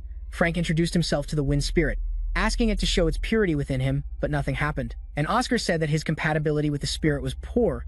The boy said he felt a slight breeze just now, but his friend said that was just his sigh. Frank complained about that, and Oscar told him not to be disappointed because only a few people have compatibility with spirits. His friend asked why he screamed from the start if he couldn't summon a spirit. He won't be able to control his mana, but the wizard said you have another method. The summoning ritual for the spirit that you learned when you visited the elf kingdom in your past life. And since it was fun, you succeeded, and this time you will succeed again. Frank asked if he should recite the incantation again, but his friend told him to step aside because he would give it a try. Thinking that the king of the spirits would remember him, Oscar closed his eyes, thinking that this is not a deserted training room but standing before the massive world tree.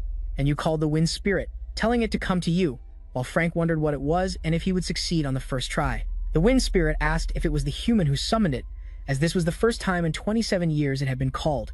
Oscar thought the same and said he wished to make a contract, asking if anything was needed. The spirit said that something official wasn't necessary, asking if this human wanted to be friends. Connecting with the highest spirit, Celestin, Oscar said no, stating he should have started from there. He didn't need a spirit and summoned the king of spirits for the sake of his friend. The next day, in the arena, Grank asked if the vice leader had slept well, and Hamel agreed, so the lady asked if he was okay with the schedule. The old man agreed and said that the creator of the potion was very stubborn. Grank introduced the knight who would fight today, and the red-haired man said his name was Lasley Morgan, level 5, knight, and Oscar introduced himself. Grank explained the rules of the match, which was a simple method. Whoever removes their opponent's collar first wins, and if they don't win within 5 minutes, it would be a loss for him. Oscar said that was fine and they would start, so Grank warned that if he wanted to pause the fight, he should raise his hand, and asked if he was okay with that outfit. The boy said it was fine, since he wouldn't be the one fighting. Frank stood facing his brother. Frank surprised and asked what that meant. Oscar said he was told to prove his abilities, not to fight directly, and that he had trained with his friend yesterday. The older brother admitted it was his fault for not adding the condition that the wizard must fight directly, but he asked if he expected him to go easy on Frank. Grank said no. He just thought that a level 4 wizard had a better chance than a level 2, and Grank repeated level 4. Wasn't he level 3 yesterday? Oscar said that. To turn Frank into one of the best wizards in 2 years, he needed to show abilities like this. Grank told Leslie not to hold back on him, and the knight agreed. Oscar patted Frank on the shoulder and told him not to be afraid, because if he does everything he heard yesterday, he will definitely win. The blue-haired person agreed with him. He said he would return. Lastly mentioned it's been a while, and his young lady agreed. So they decided to start the match with Frank stepping back, creating a 20-meter gap. But he noticed something different due to the pressure from Leslie. Even without his main sword at this distance, he was still that strong, and that was level 5. Wondering if he should say he couldn't do this now, Oscar noticed his teammate's hesitation. And Frank recalled something because Oscar had said before that he needed him, because he was the one he thought of for his new tower and that he had lost a swordsman. But without teammates, they would be in trouble. Frank readied his fist, looking at a blade of wind heading towards the knight. He thought he would do this because for the first time in his life, someone said they needed him. So he couldn't let their expectations collapse as Leslie blocked the blades with his sword, thinking he had improved because he was using jade magic and dispersing his momentum, wondering if he was trying to use the sword control technique from the eastern country. But he blocked the final strike with the blade, the wind blade stopping mid-air as Leslie advanced. Thinking he had seen enough, Frank said he was too fast. And to block it, he created a wind hand with his blade magic. Frank asked how he had grown so much in just half a day, and if they used a forbidden method to do so. Oscar said he didn't need to worry because they used a safe method, because he really had grown a lot, but that was all because Frank didn't have the style of a battle mage. And because he was weaker than others, growing up would hurt him and would be a relief. Better for him to stay in the group than to get hurt and worry his family. He would never try to develop his magic again, but Leslie approached to grasp the green collar. Oscar smiled and said it was over. Grant quickly turned back to his teammates. Wondering why he was laughing the night before, Oscar said the soul grafting was successful, and asked if he could use wind god magic. Frank said it felt natural now. The mage said he couldn't turn his body into wind yet because he hadn't finished overcoming his trauma. Frank asked if there was any chance of winning tomorrow, but Oscar shook his head, saying if he used wind god, then the chances would be 100%, asking what he thought about turning his body into wind. Frank then asked if there was anything else, and his teacher warned about an exciting part. Because it was the most powerful ability of all unifications, this ability turned everything he converted on his body, whether it was objects or clothes, into wind, and that was the most absurd part of the wind god. The important thing was to keep his trump cards hidden until the end of the battle, because if he wins like that, it'll be more interesting to dodge Lasley's attacks. Frank stepped forward, pulling the chain from the knight's hand, who was impressed and said there was no other way. He placed the chain in his right hand, and that hand suddenly began to glow. Frank shouted that he finally did it, and Grant stood up thinking that even a magical healer had said so. He said he would never be able to use that again, and Hamel asked if the match had come to an end, and asked if they agreed with the outcome. Oscar congratulated his friend for doing well. Frank wondered if he should say he had trained him for a day, then suddenly looked down, admitting defeat. When Frank shook hands with the knight, Hamel said they must have worked really hard to get here, and it's a pity to leave so early, but Frank asked him to take care of his younger brother, saying that Frank had grown up a bit but told him to forget about that. As he turned away, the young man remained silent while Oscar looked at him, thinking he was a funny guy because Frank was happy, pretending not to hear. The next day, the young man asked if that was the entrance, and why did his gym look like that if it was clearly a basement prison? And Oscar said it had been used for hundreds of years, but he wasn't wrong. Frank asked why he had to train in isolation, and Oscar said the vice master had ordered it personally because he had high expectations for him. A young man complained about having to train in isolation after only resting for one day, and Oscar told him he should think positively since just helping the spirit is enough. Frank complained that was true, but his friend told him not to act like a child, because he wouldn't lose his life. He questioned if that was really the case, and then they said goodbye. Oscar apologized in his mind because actually, he was the one who requested this that night after the match. Emil asked if he really wanted to put Frank into 30 days of isolated training, even though he had won the match, and Oscar said he needed it. The vice leaders said they would treat him well for a month, but he had good news that the Sirius company had said they could now use the distribution network freely, and Oscar asked if they provided it for free, thinking that he must have calculated quickly as expected from the company, and they would profit greatly if the tower was revived and Frank became a great wizard. So he thought he shouldn't feel bad about it, saying that it was actually good news. And Hamel said there was a second problem he wanted to ask. He wanted to know if he wanted to lecture. Oscar said not that he couldn't, but thought Hamel wanted him to focus on the medicine department. Temporarily, he asked if there was any reason for the White Tower to be strong. In a short time, Hamel joked that he understood quickly and asked if he had heard about the Night of the Wizards, the day when wizards from all the towers gather, originally created to showcase their skills harmoniously. The Emperor created that day to build connections, but clearly that wasn't going to happen, because they only fought during the gathering, thinking it had been cancelled after a few years, and he wondered why Hamel was bringing it up now, and if the king wanted to revive the Night of the Wizards. Hamel said he was right, and although it hadn't been announced yet, they would go public during the new year.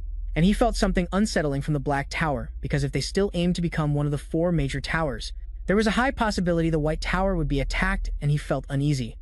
Oscar said he would handle it, and Hamel asked about the change in his expression at the Magic Tower campus on the 36th floor. Oscar thought the White Tower was trying to improve, and they were quite arrogant, but at least he was relieved that Frank had reached level 4.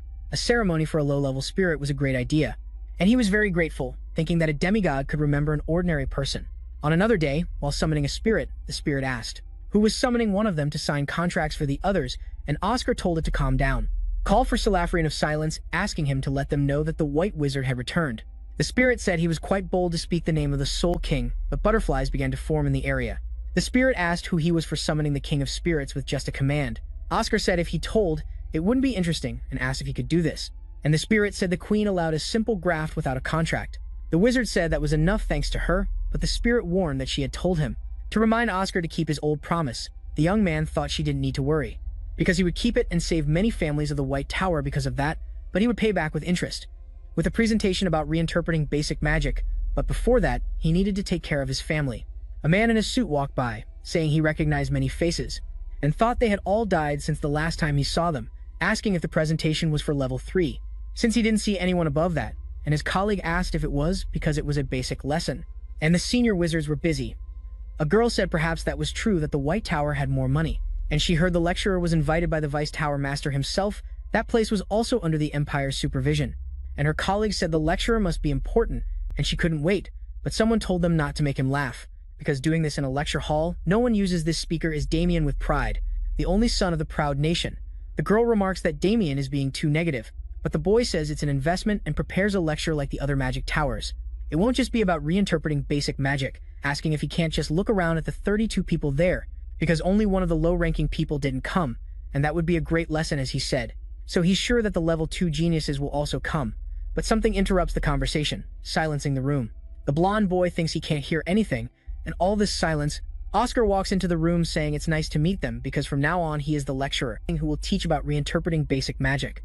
Oscar makes the students think that the lecturer is level 2, and Oscar says many are disappointed by the fact that he is the presenter, thinking that he's aware, and it's ridiculous for a low-level magician to be the lecturer, and he must feel guilty for not using magic.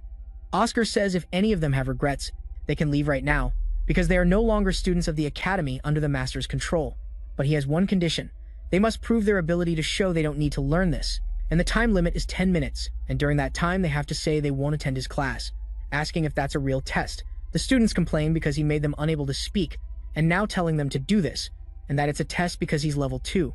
So surely it's not silence, but it could also be manageable. In other words, he's saying that if they can't undo the magic and speak, they should join the class. Oscar thinks about their abilities because he purposely left a few loopholes in the magic, but that doesn't mean it's easy. As the tough time approaches, he asks if there really isn't anyone. Damien slams the table saying he did it. Oscar thinks that boy is among the novice magicians. Is Damien proud? Oscar congratulates him and the boy replies that it was easier than he expected because he tried to solve it. Slowly, the time ends and the magic is undone, while Oscar tells everyone to keep quiet, because time is up and only Damien passed. Damien speaks clearly and he doesn't need to attend the class, and so the teacher agrees.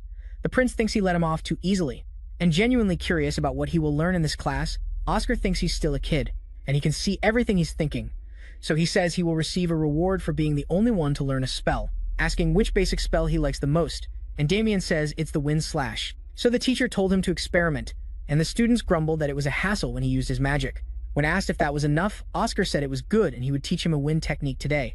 Damien asked if he didn't see that thing floating in front of him, but the teacher said that by his standards, it was an incomplete copy and there were 2 issues when holding a knife. He said that this magic wasn't made from wind, and asked what Damien thought wind was. The kid answered that wind is moving air. The teacher said that water is still water even when concentrated, and fire is still fire regardless, but wind is air in constant motion. And that's why he couldn't create the wind technique properly, just like water will rot. Magic made from air won't fly if it loses its shape, so they must always be vigilant, because the White Tower is where wind is handled. In other words, magic must always be in a state of continuous flow. Otherwise, as he pointed out earlier, it will be easily destroyed. Damien asked what the other problem was, and Oscar said he had lost too much magic when performing that spell, and it would help a lot if he reduced his usage if his magic reached a certain level. He could learn a lot just by observing his opponent's magic, like their personality, asking if that sounded invasive. Also seeing a bit of their past, and since he came from a proud family, he naturally tried to mimic their wind techniques, but before he could learn magic properly, it was tough to mimic the wind technique because this is one of the hardest basic spells, and he had used more mana than necessary, and that habit continued to this day.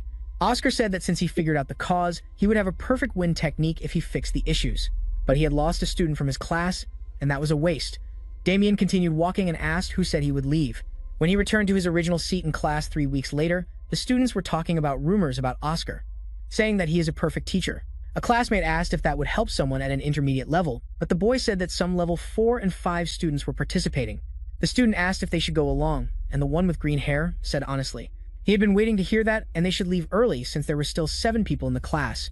Class starts at 9 a.m., and they should arrive early because if they come late, they might not be let in. All the students in the cafeteria were still sitting quietly, and then suddenly stood up, ready to go. Everyone in the class wondered why there were so many level 4 and 5 mages. In a basic magic lesson, even Elder Maxon was there, but that level was more like an academic magic workshop. Oscar walked into the room and greeted everyone with a good morning, saying that the magic they would learn today was important. So it's great that they're here. The students cheered excitedly, and the teacher said that this magic was essential throughout their lives as wizards. It was basic wind magic, which the students thought was the most fundamental of all. They learned it as soon as they entered the White Tower. Maxim said he was only there to observe, but he felt curious and had to ask if Oscar was really teaching wind to all these people. The teacher confirmed and asked if the elder could demonstrate the magic. Maxim used wind magic. Pushing all the students back, he asked if that was enough. Oscar thanked him and then asked student Annie Raven to perform the same magic. The girl asked why, when there were people better than her, but she still performed the wind magic. The students said it felt completely soft and warm. Oscar asked if anyone could differentiate between the magics. The students guessed about the strength and range, but a student in the back spoke up about the nature of mana. Oscar said that Veronica Freaks was right when she said that. There are differences in the nature of the mana they produce, and that's interesting because throughout the process, from formation to execution, it is the same. One of them is hot like desert wind, and the other is soft like a spring breeze. The difference is huge. It's hard to consider it the same type of wind, and he wanted to ask another question. He asked who understood what the nature of mana is. One of the students talked about the 4 types of mana. The teacher said that's a different concept. They differ in the understanding of mana, and they must learn the roots of the White Tower, in other words, the balance. And he asked why white and blue are its representations. A student guessed it was due to the characteristics of the elements, and Oscar confirmed that the red and yellow towers are powerful and fast but lack harmony because only wind and water can be hot or cold, representing balance and the clear distinction of the white and blue towers. Lies in how they represent balance. For example, the condition to boil water is simple. Standard atmospheric pressure requires 100 degrees and a little time, and that's simpler because making hot wind is easier than boiling water. Accepting that is even easier than changing nature like a chameleon. Making the room cold, the wind is freer than any other element. It can create a strong force, like the fire of the red tower, fast as the lightning of the gold tower, or take on a free form like the water of the blue tower. Moreover, the blue tower cannot mix water with oil, but wind has no limits, and depending on the wizard's imagination, it can have any properties. Only wind can harmonize with anything in this world, and as a result, the White Tower mages must become aware of how they think and feel about the wind, asking what kind of entity they believe the wind is. That's the main point of today's lesson. A colleague next to the elder called out to him.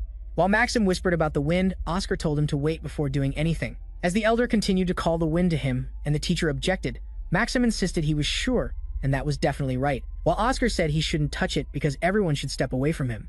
To avoid interrupting the elder's enlightenment, the students asked why it was suddenly like this.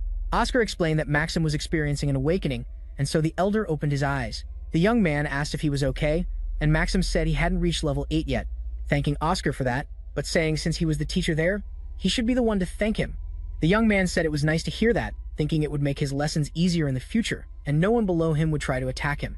Thinking the best part of all was about Veronica Fricks in the middle of the crowd, because he had caught the attention of one of the troubled kids he had read about in Oscar's journal. The next day, the boy passed by the tower, thinking Veronica had said. There was something interesting in the training room, and the reason she was acting friendly was that she liked the lesson, and he knew she had looked at him with pity for not knowing about the gym. He approached a place and wondered if that was it, because he had heard that 3 out of the 13 training rooms were like this, but the colors of the doors were different, wondering if it was special because they wouldn't do this.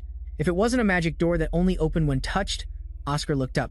Talking about the different sensations, a welcoming voice message greeted him, introducing himself as Argo, the next generation training system, and Oscar thought the training room used magical techniques, and those bastards from the Golden Tower had certainly taken all the money. While Argo said he would receive specific training if he registered his information, but he refused, he would train as someone without a record, and had to decide the training level since there were 100 levels in the program, and he could train at his own standards. Oscar said it started from level 1, and the system understood. 3 orbs appeared, instructing the mage to use physical or magical attacks to destroy the 3 orbs, and if he used an area spell, it would be cancelled. But the boy destroyed them easily, and thus passed level 1. Oscar thought it wasn't bad and wanted to level up, but the boy easily destroyed them and thus passed level 1. Oscar thought it wasn't bad and wanted to level up. Argo asked which level he would choose. The mage chose level 100, and the system warned that the size of the balls would shrink and accelerate a lot, now becoming hostile, and if he was at risk, he should cancel it. Oscar wondered how amazing it must be to cause this kind of chaos, but a very fast light passed behind him, and Argo told him to use a physical attack, or magic to explode thousands of spheres, and if he used an area spell, it would be cancelled, and if more than 10 attacks hit, it would be the same. Oscar unleashed 3 wind slashes, cutting the spheres in a row, thinking he needed to explode them, and at this rate, his mana would run out, so he would try his best to use a bit of power as soon as possible. Creating more wind blades would start to explode the spheres. Then Oscar thought that making them bigger and sharper would be effective, but doing so would push him past the children's training level. Argo congratulated him on surpassing level 100. Oscar said it was a good warm-up while lying on the floor, and wizards of this generation had to train like that. Since childhood, the standards for wizards of this generation had to be higher than before, so he needed to work harder and eat to build more muscle. Veronica walked into the room and said she didn't think he would come, and Oscar said she came early to train, calling her name Veronica. While the girl replied that she thought he had ignored what she said, Oscar said he was just visiting, and his philosophy was that healthy mana creates a healthy body, so the girl asked if that wasn't Oscar Sage's famous philosophy. wondering if he ate something bad that morning and why he was quoting Oscar Sage's famous saying as if it were his own, and why the bastard had looked down on her for being noble, even though they were both orphans. Suddenly changing the subject, she told Argo to prepare a level 50 warm-up. She asked if there was a change in the rankings, and whether Killian was still there. Argo said there had been a change, in fact. The girl told him to show her, seeing the name AAA and wanting to know who he was. But Argo said due to privacy regulations, he couldn't tell her. The girl wondered if he was an elder, but denied it because you need to be under level 5 to have a rank. Yet he broke the monster's 10-minute record. Argo said he was the first, but the girl asked who he was. However, for personal security reasons, the system couldn't say. She wanted to know if it was Oscar who crushed it, but Argo repeated the answer. The boy walked through the halls, wondering if he would be in pain soon. But he encountered Elder Maxim on the way. Oscar greeted him, and the elder said this was the perfect time, because he had something to ask him since Felina said the merchants weren't buying their medicine. And it was surely due to Azure Tower, but as a member of the production team, he should know about that. Oscar walked away in frustration, thinking about those bad guys, and wondered why the coffee line was so long that day. A student commented that it was an email from the post office 1 to 5. Wondering if he had heard that from today, they would be giving him a raise. Oscar wondered if they were delivery workers, and his colleague commented that they finally had some time to rest. Mr. Chin reflected that delivery was definitely not a big market because they had to use many workers without making much money, or have any real power, and the only benefit was getting ratings from citizens. The red-haired delivery worker said the elders had fed them because they had worked hard. This caught Oscar's attention. He politely asked them if they often ran into people while delivering. The delivery workers confirmed that they did, because they needed a signature on the container to prove they had delivered it properly. The wizard said that was a great help and thanked them, then ran off. Hamill summarized the student's information, asking if he wanted to deliver to people's homes, and the wizard agreed. The old man said that since the merchants were inactive, they should target consumers, and their medicine wasn't used daily, but Oscar said he was making a new type of medicine. Hamill repeated the word innovation, and the young man said he couldn't call it that, because it was a mid-level restorative medicine highly effective in the White Tower, and they could gradually adjust this medicine, dividing it into 4 types based on age and gender. Oscar began dreaming about the properties of each type of medicine in the 4 categories to better connect with citizens. A few days later, an old man sitting in the square said he was older and didn't have much energy left. A delivery worker approached and said it was nice to see him again after yesterday, because he had a letter for today, and the old man smiled, saying that his friends were still alive. The delivery worker then said those people were from the Centennial generation.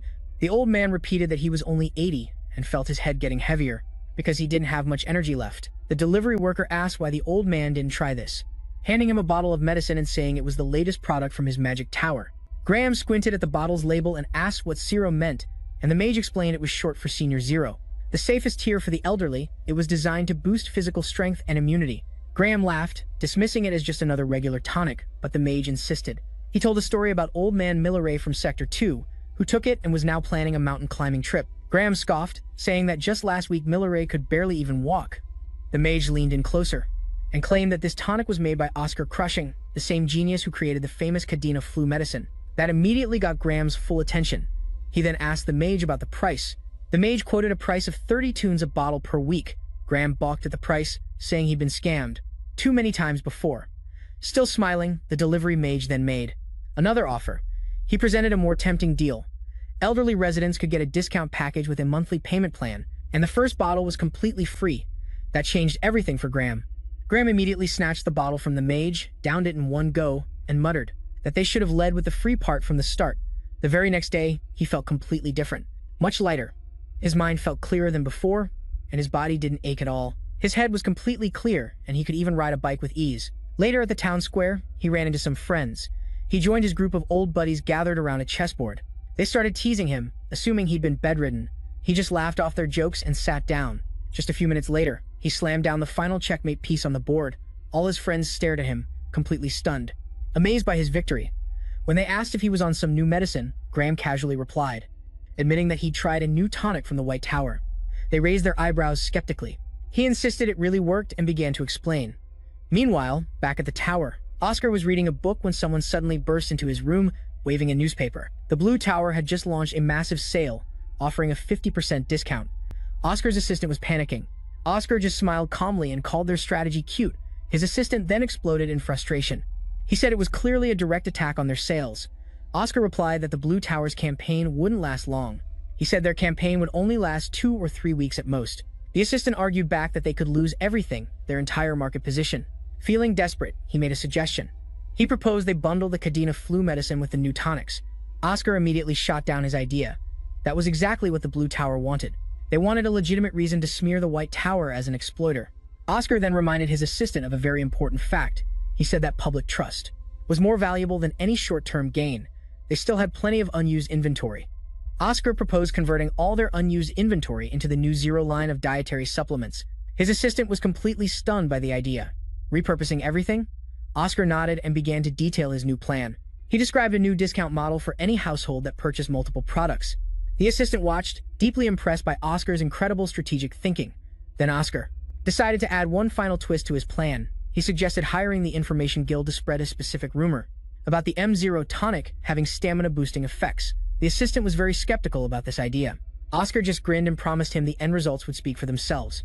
3 weeks later, things at the Blue Tower were different. At the Blue Tower, Moira Main was being celebrated. The sales charts were high, they were soaring, and he was proudly boasting about it. To a guest. He was talking to a guest until his department head arrived. The department head walked over and slapped him across the face. He was then ordered to read the latest edition of the morning paper. After reading the paper, Moira Main's smug smile quickly vanished. The White Tower had completely flooded the entire market with their new products. They'd done it not with pharmaceuticals, but with dietary supplements. This meant their sales weren't being recorded in the traditional data. Moira realized they'd been completely outmaneuvered. The public now saw the White Tower as a benevolent organization. Their prices seemed low, but that was only because these products had never existed before. The department head then spoke up. The department head pointed directly at the sales chart that Moira had been boasting about. He had celebrated a very short-term victory but completely missed the long-term strategy. The White Tower now had the complete trust of consumers. They also had direct access into households, and they weren't leaving anytime soon. Moira stood there, his face pale and speechless. He was utterly silent, realizing he might have to work for free, possibly without pay forever, just to make up for all the recent losses. In a distant place, something else was happening. Far from all the chaos, deep in a mountain range, a group of warriors was in trouble. They were fighting a ferocious ogre. It was near a village. The warriors scrambled into a dome-like defensive formation to protect themselves. But then a sudden cold wind swept through the area. A cloaked figure descended from the sky, looking very powerful. She looked calm and strong. She issued a warning to the large monster. She told it to return peacefully, or it would be completely ground to dust. Then, her powerful spell erupted, creating a giant vortex of razor-sharp wind. It was a wind-type magic called Dragon's Gale. The ogre was instantly torn to pieces in mid-air. When the strong winds finally subsided, the area fell silent again. One of the warriors asked if she was from the White Tower. She confirmed that she was. The warrior then introduced himself to her. His name was Zhang Chuan. He then bowed respectfully to the powerful mage, bowing very low, and handed her a folded piece of paper. It was a newspaper from the Empire's official press service. She took the paper from him and then suddenly froze. She was fearing the worst had happened. She had been gone for 2 months. What if the tower had collapsed while she was away? Her hands started to tremble. However, the headlines on the paper told a completely different story. The White Tower was thriving, leading the entire market with its recent innovations and strong public support. Sasha, the master of the White Tower, stood there completely stunned. She touched the paper as if unsure it was real. She whispered to herself, wondering if this was some kind of fabrication. Zhang Chuan just looked at her with a very confused expression. She quickly composed herself. She turned away, instructing him to send the commission fee for her help. He was to send the fee to her personal account. Then, without another word, she rode the wind and shot up into the sky. Her heart was pounding in her chest. What could have happened while I was away? She wondered. I have to see this for myself. Meanwhile, Lena White exclaimed that Oscar Crushing was definitely a magician. Oscar, taken aback by her statement, asked what she was talking about. Lena explained that she thought the whole situation was like a miracle and wondered how Oscar could have swayed the Blue Tower with just a single interview. She added that it was all thanks to him. Thanks to him, sales of recovery potions had exploded, and the public's response was overwhelmingly positive. Countless other cities were now requesting distribution of these potions. Oscar remarked that the discount strategy for the elderly had worked very well. Lena agreed, noting that because it worked so well, she had reached out to the military to see if they were interested, but for now, they were still hesitant. Oscar explained that the military always had a very good deal with the Blue Tower, so there was no real reason for them to switch suppliers at the moment. He then asked if there wouldn't be any more issues with the potions for a while, and if Lena White no longer had to report to him, he wondered why she was still doing so. Lena silently replied that it was because he was the head of the pharmaceutical production department. She then asked about the performance reports. Oscar says that once a month is fine. Lena accuses him of dumping all the work on her while he just goes off to play somewhere. Oscar defends himself, saying that he wasn't playing around at all. Now that the storage was filled with medicinal herbs, He needed to take care of the tower's internal stability. For example, restoring lost magic reference books. He admitted that it wouldn't take much effort to create them. But he pondered how much of a genius the original Oscar crushing was, and then it occurred to him. Publishing such a high-level theory would be strange. It would look very odd. He admitted that he'd used his unlucky title too often, and now he wanted to publish his research under someone else's name. Someone well-versed in magical theory, with enough fame, status, and age. Meanwhile, Schweinkopf, an elder of the White Tower, was seen in a dimly lit room, muttering to himself that he hadn't seen the sun in a very long time. Another elder mage, Maxim, greeted him by saying it had been 3 months since they last spoke. Maxim asked him about his research progress, and Schweinkopf admitted that his research wasn't going well at all. Identified as a theoretical mage, he lamented that the magic he was researching wasn't manifesting properly. He said that he needed to publish it soon. He had to present his findings at this year's Waternight Festival at all costs, but he still couldn't figure out the exact mana resonance value. He then wondered if he should just stay in his room longer. But he also admitted that his research was extremely difficult. Elder Maxim then pointed out that Schweinkopf had been researching this specific topic for a very long time. He'd been working on it for 7 years now. Schweinkopf agreed, saying that as long as he could find the right resonance value, he could finally succeed. Maxim then suggested that he should get an assistant to help him, proposing Oscar crushing, for example. Schweinkopf dismissed the idea, saying it wasn't the kind of research that a first-level mage could understand. Maxim defended Oscar, saying he was now a second-level mage and worked very hard. Maxim recalled that he used to dislike Oscar, accusing him of not showing any results and just taking money from the tower, but now he admitted that was all in the past. He said that Schweinkopf had been busy with his research and didn't know the recent news from the White Tower. He asked if Schweinkopf had noticed that the general atmosphere in the White Tower had changed recently. He said that everyone's complexions looked much better. Schweinkopf joked, asking if they won the lottery or something. Maxim said that they could consider it a lottery win. It was all thanks to Oscar crushing's potential finally being put to use. He lamented that Schweinkopf should have witnessed it, calling it a real shame. Schweinkopf asked if Maxim was saying that Oscar was good at alchemy. Maxim then exclaimed his answer, saying Oscar wasn't just good at brewing potions. He must have business in his blood because he's good at that too. He added that Oscar also gives lectures so well that no one would believe he's a second-level mage. It's no exaggeration to say that theoretically, Oscar is on par with a high-level mage. Schweinkopf told Maxim to calm down and agreed to meet Oscar since he was recommending him so highly, but he gave a warning, telling him not to expect too much from the meeting. Schweinkopf clarified that he wasn't looking down on Oscar. It was just that this research had a complex structure, he explained, that looking at the same thing from the first floor is different. Viewing it from the rooftop provides different information. In other words, even if Oscar truly was a genius, the perspective of a second-level mage has clear limitations, he added. That the research he was currently conducting was on the restoration of innate magic, created by the genius of all geniuses. Later, Schweinkopf met with Oscar and gave him a surprise test. He introduced himself to the young mage, saying he was Schweinkopf, one of the White Tower elders, who specialized in theoretical magic and was currently restoring lost magic. He explained that he had been working on some important research, but didn't think he could finish it alone within the allotted time. It had already taken 7 years. He said he felt bad, feeling guilty for asking Oscar to take a difficult test, when he was the one asking for a favor. Oscar reassured him, saying that it was perfectly reasonable to test someone's abilities when you're looking for a new research partner. Schweinkopf was very impressed, praising Oscar for his incredible attitude, and gave him 50 minutes to complete the test. Oscar accepted and said he would do his best. He thought to himself that with Elder Schweinkopf present, no one would care about the research contributions of a second-level mage. He found the test quite easy, reasoning that a 5th or 6th level theoretical mage could solve it easily. Based on the questions, he deduced that Schweinkopf was just looking for a researcher to help him spot basic errors. Schweinkopf observed him, watching Oscar in surprise that a level 2 mage was solving the test so quickly. He muttered to himself that Oscar was already on the final page of the test, something he thought was impossible for him. It was just not possible, unless Oscar could think similarly and understand the concepts of a high-level mage. He wondered if Oscar was getting frustrated because he couldn't solve the final problems and was just skipping them, saying that Oscar must be surprised. The final questions on the test were on a completely different level. They were a different dimension of difficulty compared to all the other questions. Oscar thought to himself that this stuff felt familiar. This was magic he himself had created, and he was surprised that some of the materials for his magic still existed to this day. Right after that, he handed the completed test back to Schweinkopf. Schweinkopf praised Oscar for doing a great job, but then his tone suddenly shifted to disappointment. He noted that Oscar had written the answer to the final question without showing the solution process, which he admitted was frustrating. He really wanted to see how Oscar would approach such difficult questions if they were to research it together, but the fact that he didn't even try because the question was too hard made him feel let down. His expectations had been raised because Maxim had recommended Oscar, but now he felt very disappointed. He then looked over the answers again and was stunned to confirm something. He was shocked because all the answers so far were correct. He remarked that this was something a person would need to be at least an academy professor to be able to do, and yet just a second-level mage was able to complete it. He wondered just how impressive Oscar's calculation abilities really were. Schweinkopf then asked Oscar if he really thought his answer to the final question was correct. Oscar, a bit surprised by the question, confirmed that his answer was indeed correct.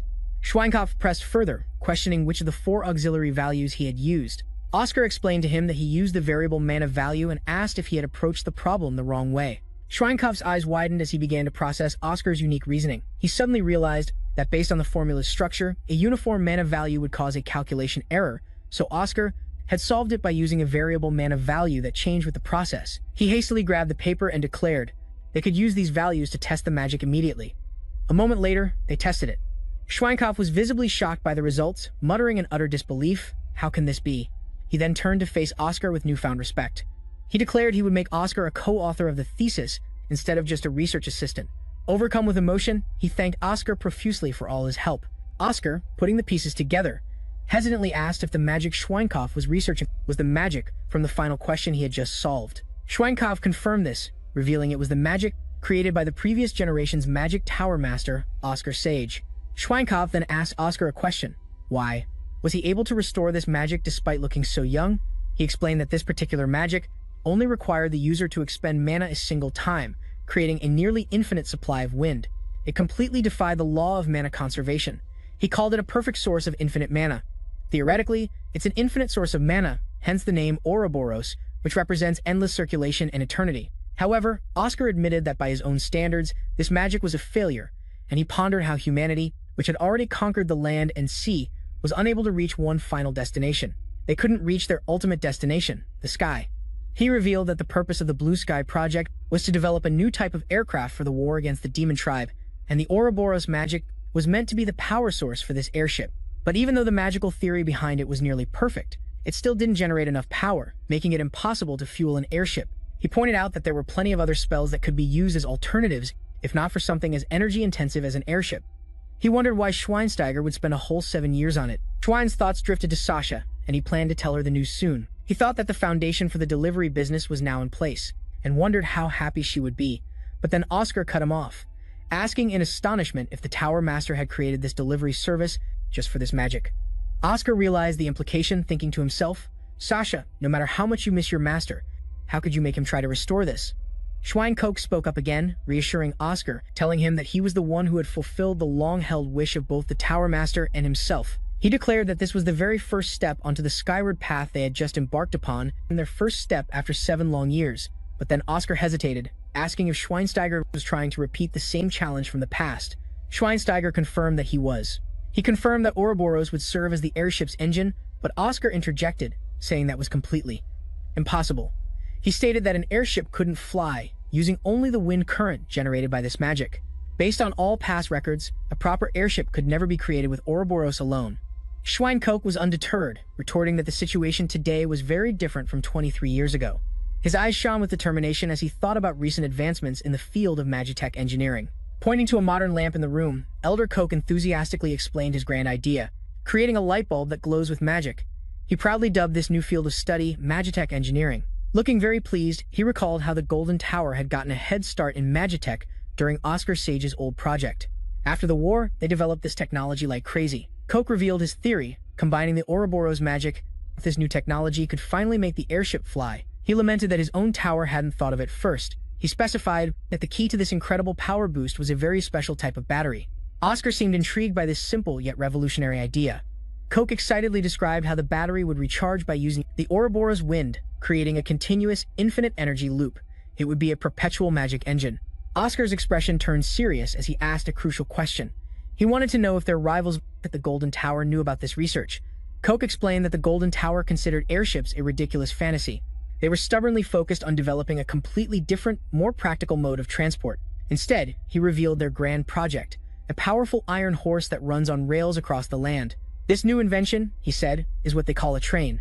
Oscar fell into a thoughtful silence, contemplating this new information. He knew the Golden Tower's master was too smart to back a failing idea, so the train had to be a serious project. Oscar imagined an airship soaring through magic-wreathed clouds. He believed no train, no matter how fast, could ever compare to such a magnificent sight. The true strategy behind the White Tower's unprofitable delivery service suddenly became crystal clear to Oscar. The goal had never been about profit. It was about conquering the skies themselves. Coke smiled, confirming Oscar's realization. He noted that right now, everything was transported slowly by land or sea, leaving the sky as an untapped resource for commerce. He painted a picture of a future where trains would become obsolete once airships ruled the skies, and all other forms of transport would become relics of the past. With firm conviction, Coke revealed that he and the Tower Master planned to announce the restored Ouroboros magic at the festival to kick off their ambitious new era. He looked at Oscar with deep gratitude, telling him this lifelong dream was only possible because of his help. He offered Oscar his sincerest and deepest thanks. Oscar was moved, realizing the dream he had abandoned as impossible had been kept alive by his disciple. A storm of forgotten emotions and a renewed sense of responsibility surged within him. He decided that if his student still believed in this dream, then as her master, he had to help her achieve it. His resolve became unshakable. Oscar told Coke they should aim even higher. Instead of just demonstrating a spell, he suggested they unveil a working airship prototype at the festival. A confident and clever smile spread across Oscar's face. He asked Coke if he didn't agree that building an actual airship would be far more impressive. After a moment of astonishment, Coke enthusiastically agreed. He realized that showing people a real airship would be far more impactful than just describing abstract magical theory. Filled with a renewed sense of purpose, Coke retrieved a thick, dust-covered book from a shelf. He told Oscar he had some very important research materials he wanted to share. He handed the heavy tome to Oscar, urging him to read it. Oscar accepted the book, curious about what kind of information might be hidden within its pages. As he flipped through it, Oscar discovered incredibly complex formulas. He quickly realized these were the production notes for a Magitech battery, which took him completely by surprise. Fascinated by this advanced research, Oscar asked if he could sit down and study the materials properly. Coke happily told him to make himself comfortable. Now seated and deeply focused, Oscar was impressed by the meticulousness of the work. He noticed the research even incorporated formulas from his own Ouroboros technique. Coke eagerly asked for his opinion. Genuinely excited, Oscar said the research was amazing and asked if they could start immediately, much to the elder's delight and relief. Oscar assumed Coke wanted to discuss security and promised to keep it a secret, but Coke shook his head, explaining there was something else he had to mention first. Confused, Oscar asked why Coke needed to apologize. His mind raced, wondering if the elder had discovered some dangerous, hidden flaw in their ambitious plan. Coke's expression turned grave as he warned Oscar that the Golden Tower wouldn't play fair. He predicted they would send assassins and do whatever it took to stop their project. All of Oscar's tension immediately vanished. He was actually relieved that their only problem was a rival tower, reassuring Coke he could handle it just fine. Coke insisted that Oscar was underestimating the danger. He warned that their rivals would publicly file endless lawsuits while secretly trying to silence them both permanently. Oscar calmly explained that if he stopped because of potential danger, he would never achieve anything. He was far more afraid of being so cautious that he failed to act at all. Coke listened, captivated by Oscar's fearless demeanor. Oscar added that his true fear was being paralyzed by anxiety, unable to progress and becoming a useless, empty shell. He reflected on the White Tower's many recent failures. They'd lost contracts and market share, becoming so weak they had to walk on eggshells around the other towers. Oscar smiled confidently, declaring that this research was their chance to finally fight back. Compared to that reward, he wasn't afraid of any danger they might face. Coke burst out laughing, both surprised and impressed. He joked that he was a bit annoyed because Oscar had just stolen all the cool and inspiring lines he'd wanted to say. He then held out his hand with a chuckle, admitting he never knew Oscar could be such a humorous and interesting person. Oscar thought to himself that the elder was pretty cool too. They shook hands, sealing their new partnership with mutual respect and a shared goal. Coke said he was looking forward to working with him from now on. One day, after starting their research, they hit a snag. Coke pointed out that their stabilizing formulas were weakening the magic, but Oscar noted it was a necessary trade-off. Coke looked stressed, concluding they had to prioritize stability for the airship, even if it meant sacrificing some power. Oscar silently agreed that this was the logical choice. After 4 days, the room was a mess of discarded papers. Coke was frustrated by the constant errors, but Oscar calmly reassured him that they were making good progress. Oscar suddenly proposed a brilliant new approach, rebuilding the formation into a parallel system. Coke realized this was the perfect solution to safely integrate the Magitech. After agreeing to the new plan, Oscar noticed how tired Coke looked. He offered to get some food, but the elder, lost in his work, just demanded more coffee. Oscar placed a hand on his shoulder, startling him out of his intense focus. The elder jumped, looking around wildly, and asked if the power had gone out again. Oscar gently suggested they take a break. Noticing the frequent power outages, He offered to bring Coke a strong coffee to help him perk up. After 6 days of hard work, they stood side by side with satisfaction. Coke admitted that he'd been thinking about something throughout the project. He looked at Oscar with genuine admiration, saying that he believed Oscar would have eventually completed this work all on his own. He thanked him for his incredible contributions to their success.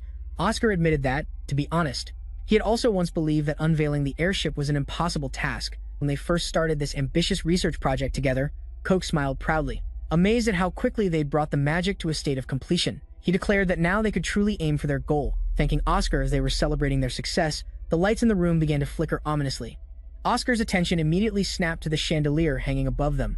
They both burst out laughing at the power plant's timely failure. Oscar joked that in this glorious moment, the flickering magic only made their success shine brighter.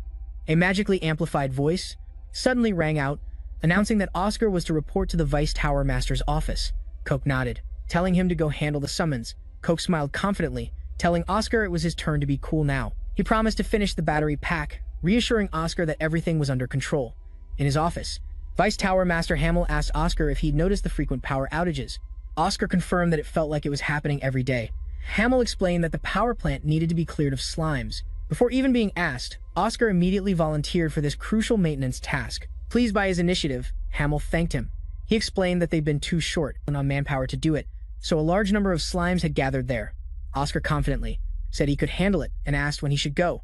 Hamill told him to go the next morning and meet Veronica, Freak, at the entrance. Oscar's mood sank at the mention of her name. He complained internally, wondering why a 4th-tier mage was needed for a simple slime hunt that a rookie could handle. Hamill chuckled and explained it was regulation for low-tier mages to work in pairs. He slyly suggested that working together might be good for a worried-looking Veronica. Despite being annoyed by this arrangement, Oscar still respectfully accepted the assignment. Hamill thanked him, pleased that his little plan was in motion. The next morning, an impatient Veronica was waiting by the carriage. She immediately asked Oscar why he was so late, but he just responded with a cheerful good morning. Oscar pointed out that he was actually 5 minutes early. Unimpressed, she cut him off and rudely told him to just get in the carriage without another word. The large, red carriage, pulled by 2 horses, began its journey. It clattered loudly on the cobblestone road as it rolled away from the main gates of the White Tower. Once they were on their way, Veronica warned Oscar that their destination was a dangerous work site, not one of the comfortable lecture halls he was used to teaching in. Oscar calmly acknowledged they were going to the power plant. This only irritated Veronica more. She reminded him that she was the one in command today. She reminded him that she had more practical experience, even if he knew more theory. Oscar understood perfectly. Basically, she was telling him that she was the boss out here. Oscar noticed her tired expression and asked if she hadn't slept well. Annoyed, she told him to be quiet so she could get some rest on the way. He ignored her request and gently asked if something was worrying her. This made her even angrier, and she reminded him this wasn't a classroom lecture. With a warm smile, Oscar explained he just wanted to know if he could help. He gently suggested that it's always a good idea to accept help when it's offered. Veronica seemed taken aback by his sincerity. She looked at him with a mix of suspicion and surprise, unsure how to respond to his persistent offer of help. She secretly recalled how the original Oscar had praised her incredible talent in his diary. She wondered what potential he could have seen in her. Oscar gently suggested that sharing her problem might make her feel better. He felt like he was trying to coax a defensive and wary stray cat. Veronica thought about how his lecture was the very reason for her sleepless nights. The irony of him offering to help with a problem he himself had created was not lost on her. She'd been practicing day and night, frustrated that she couldn't imitate Elder Maxim's powerful wind magic. His offer to help was both infuriating and tempting. Finally, relenting a little, she asked what he meant by offering to help. Oscar felt a sense of victory, realizing his gentle approach had worked. Oscar hid a smile, pleased that she had taken the bait. He asked if her sudden difficulty with magic was because of his lecture about the unique temperament of mana. She admitted he was right, explaining that she wanted to use wind like Elder Maxim but couldn't. Oscar bluntly told her that this was completely obvious to him. He explained that Maxim's aggressive wind style simply didn't match her personality. Offended, she argued that he knew nothing about her or her long-held ambitions for power. Oscar calmly suggested that an outsider's perspective can often be more accurate. For example, he asked her what kind of wind she thought he would use. She guessed his wind would be cold and biting, but he laughed and said she was wrong. He declared that his magic was famous for being warm and pleasant. With a fond, nostalgic smile, Oscar admitted that he found it strange too. He mused that he didn't really consider himself a warm person. After Veronica insisted he wasn't warm at all, Oscar got to the point. He asked her if what she truly desired was a powerful and scorching wind. He explained that a mage can't just choose their mana's temperament. Instead, they must find the magical style that most resembles their true inner self. His insightful advice seemed to resonate with her. Her blue eyes widened as she began to understand the deep connection between personality and magical expression. She turned away with a huff, retorting that by his logic, his win must be very annoying. Oscar just chuckled, admitting that she might have a point there. When the carriage arrived at the power plant, they both stepped out. Oscar began to stretch his stiff limbs after the long, intense ride. He stopped stretching. Mid-stretch, his eyes widening in disbelief at the sight before him. The entire power plant was completely covered in something green and slimy. Veronica remarked that it was no wonder the mana supply was being disrupted. She immediately got to work, unleashing a powerful wind spell to clear away the disgusting slime. Oscar watched her, impressed by her incredible casting speed. He finally understood why people said she was talented. She was a natural-born acceleration-type mage. He realized he could train her to become a magic gunner, just like his old friend, Majiro. He fondly recalled how Majiro's rapid-fire spellcasting could overwhelm even the most powerful mages. His train of thought was cut short by Veronica's angry shout. She demanded to know if he was going to help, or just tag along to watch her work. Snapped out of his thoughts, Oscar agreed to help. He stepped on a slime and warned her to be careful, noting that these creatures were only near the entrance. He caught a leaping slime, thinking about Veronica's observation. It was strange that all the creatures were concentrated only at the entrance of the building. He observed the slimes closely and noticed something very strange. They weren't attacking. Instead, they were all slowly moving away from the power plant in unison. Veronica scolded him for losing focus, telling him to concentrate on the slimes outside. He held up a hand, telling her that something was very wrong. When she asked what he meant, he told her to watch the creatures' movements closely. Their behavior wasn't random, there was a clear pattern to their retreat. She scoffed at the idea of slimes having intelligence. He agreed, explaining that because they lacked intellect, they were driven entirely by their powerful survival instincts. The terrifying implication of his words finally dawned on her. She asked if he thought some terrifying monster was waiting for them inside the power plant building. Oscar said they needed to go inside to check. He strode towards the entrance, telling her they needed to hurry before things got worse. They entered the plant and were struck dumb by the sight of a massive, pulsating cocoon. Oscar identified it as belonging to a species of a rare, mana-eating white silkworm. He concluded it had been drawn to the plant's abundant mana supply. Veronica asked in horror whether the giant moth inside the cocoon had already hatched. Oscar coolly informed her that it had already hatched and was in its final stage of metamorphosis. The slimes weren't the real problem after all. He told her the good news was that this creature wasn't too dangerous while it was transforming. If they had a powerful mage like Elder Maxim, it would be over. Veronica breathed a sigh of relief, but then she asked about the bad news. Oscar explained that the moth would be starving when it emerged and would devour every living thing nearby, judging by the slime's desperate exodus. Oscar concluded the metamorphosis was nearly complete. A loud crack from the cocoon proved that, unfortunately, he was absolutely right. As the cocoon shattered, Oscar told Veronica to prepare for a fight. She trembled in terror at its size, but hoped that at least the creature couldn't fly. The cocoon burst apart, revealing a monstrous, glowing moth with enormous wings. As it turned out, this particular horrifying giant insect could fly. Veronica screamed for them to run, covering her eyes in disgust. Oscar calmly refused and explained that the moth would fly to the city and attack the innocent people there. He declared that they had no choice but to stop it right here, right now. Peeking through her fingers, Veronica saw his determination and groaned. Mustering her courage to fight, she suddenly stepped in front of Oscar, telling him to stand back and let her handle the monster. Oscar was both surprised and impressed by her sudden, selfless bravery. As Veronica prepared to attack, Oscar secretly began channeling his own mana. He thought it was impressive of her to try and protect him from such a powerful monster. He quietly prepared a communication spell, hoping the carriage driver was still close enough to receive his magical signal and go call for reinforcements immediately. But Veronica was much faster. She created a magic circle above her head.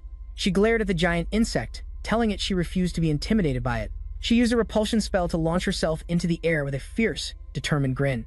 She flew straight toward the giant monstrous moth to attack. She stopped abruptly in midair, letting out a gasp of pain and surprise.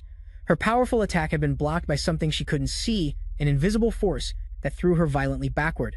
At the same time, Oscar thrust his hand forward, creating a swift, protective gust of wind. The wind blew away a cloud of deadly fine powder. Oscar explained that if she had touched the white silkworm's scales, her body would have melted instantly. Staring at the corroded wall, Veronica was horrified by her near-death experience. Oscar explained that the intelligent insect had probably left that deadly trap for her on purpose. Now on the ground, Veronica asked how he could see the nearly invisible powder. He revealed he'd focused mana into his eyes, allowing him to see every tiny particle. She was completely stunned by his explanation. She muttered in disbelief, wondering if such an incredible and seemingly impossible feat of magic control was even possible for anyone. As she was speaking, the moth shrieked and fired a powerful energy beam at Oscar. He urgently yelled for her to put up a windshield to block it. He pushed her out of the way, promising to teach her his technique later. He quickly summoned his own shield, which was just barely enough to block the terrifying blast. The attack drained 70% of his mana, forcing him to his knees, weakened. He knew he was in big trouble and couldn't possibly block, and another attack like that. He realized the creature had a 5-minute cooldown before it could fire again. He told Veronica they had to defeat it within that time frame and prepared to move. Veronica cried out in pain as she tried to stand. She looked down and saw her leg was bleeding, angrily yelling that her limbs wouldn't move. A flashback shows a piece of shrapnel from the energy blast had pierced through his shield. The small but powerful fragment had lodged itself deep in her thigh. She pushed Oscar away, telling him to escape while she bought him time. She screamed at him, telling him to go if he didn't want them both to die. But Oscar could see the truth. The air around her was trembling, not with defiance, but with absolute terror. Her brave act was just a desperate bluff. He knelt down, gently telling her there was no reason to be afraid. He promised he wouldn't abandon her, and would never leave her behind. Standing up with a new resolve, he declared that the mages of the White Tower never abandon their comrades. His words were filled with an ancient authority. With what little mana he had left, he cast an acceleration spell on himself. He knew he only had enough strength for one final, desperate attack on the monster. He launched himself toward the moth with incredible speed, determined to end the fight in a single blow. Veronica screamed for him to stop, fearing the worst as he charged. Veronica shrieked, calling him a crazy bastard. She panicked, wondering how he could possibly fight such a powerful monster in his condition. She watched in helpless fear as he rushed toward his certain death. She muttered that she told him to run when he had the chance to save himself. As he soared through the air, Oscar reached into his coat. He thought to himself that it was a good thing he decided to bring this along. He flipped gracefully, dodging the monster's attack with incredible agility. The monster let out a confused cry, surprised by his unexpected mid-air acrobatics. Hanging upside down, he drew a sleek, black gun and aimed it at the monster's head. He smirked calmly, asking the monster if it was feeling so calm now. The barrel of the gun began to glow with an ominous crimson light. With absolute resolve in his eyes, Oscar prepared to bid the giant moth a permanent farewell. Oscar fired his ridiculously large pistol, scoring an impressive hit on the giant moth. Unfortunately, the powerful recoil felt less like a gunshot and more like his arm was being ripped off. A single shot dislocated his shoulder, a fact Oscar found incredibly annoying. He also realized he'd missed its head, which only added insult to his painful injury. A bead of sweat appeared as Oscar realized something was terribly wrong. The jewel on his collar seemed to agree, vibrating with the sense of an impending monstrous disaster. Oscar was horrified to see the moth recharging its laser beam way too quickly.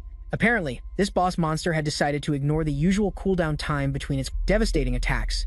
The giant moth unleashed another blinding energy blast, tearing a brand new skylight in the ceiling. Its interior decorating skills proved to be quite aggressive and destructive. The monster turned to escape through the exit it had just created. Oscar saw right through its clever plan, realizing he couldn't let this pest get away so easily after it had destroyed such a massive property. Oscar watched helplessly as the butterfly flew away, feeling useless with not a drop of mana left. It was one of those frustrating moments when you realize your magic battery is completely drained. Just as he was despairing, Oscar noticed the butterfly had left behind a convenient lifeline, or to be more precise, a glistening, gooey, and probably very disgusting silk thread.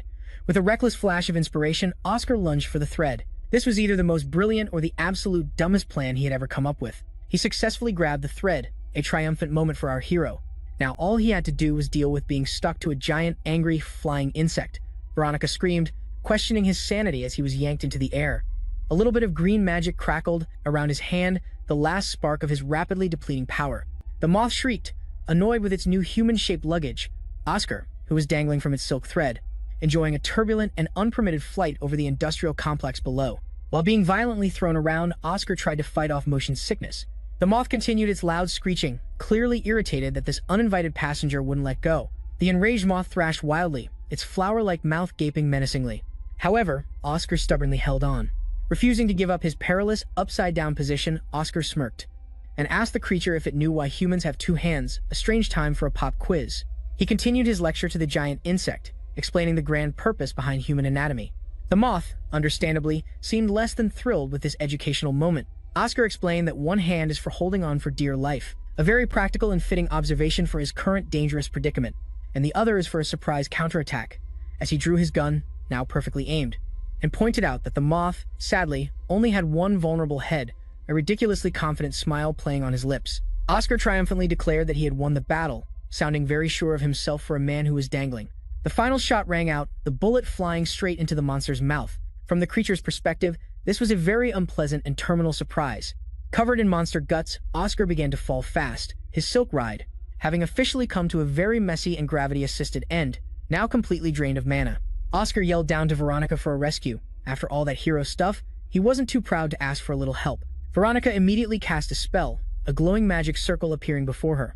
She reacted surprisingly fast for her disagreeable boss plummeting towards the ground. A giant, soft hand made of air materialized to catch Oscar's falling body. It was the world's most unique and magical safety net, appearing just in time as Veronica rushed over. As the air cushion gently set him down, she anxiously asked if he was alive. It was a very reasonable question under the circumstances, as he lay there silently, making Veronica fear the worst. She cautiously reached for him, probably thinking this was a very dramatic way for him to go. Just as she leaned in, his eyes snapped open, scaring the daylights out of her. His timing for a prank was, as always, absolutely perfect. Both relieved and utterly furious, Veronica landed a solid punch on his head. It seems a friendly punch is the proper response to being scared half to death, as Elder Maxim hurried in, asking if everyone was safe. His arrival just in time to witness the aftermath of the violent display of teamwork.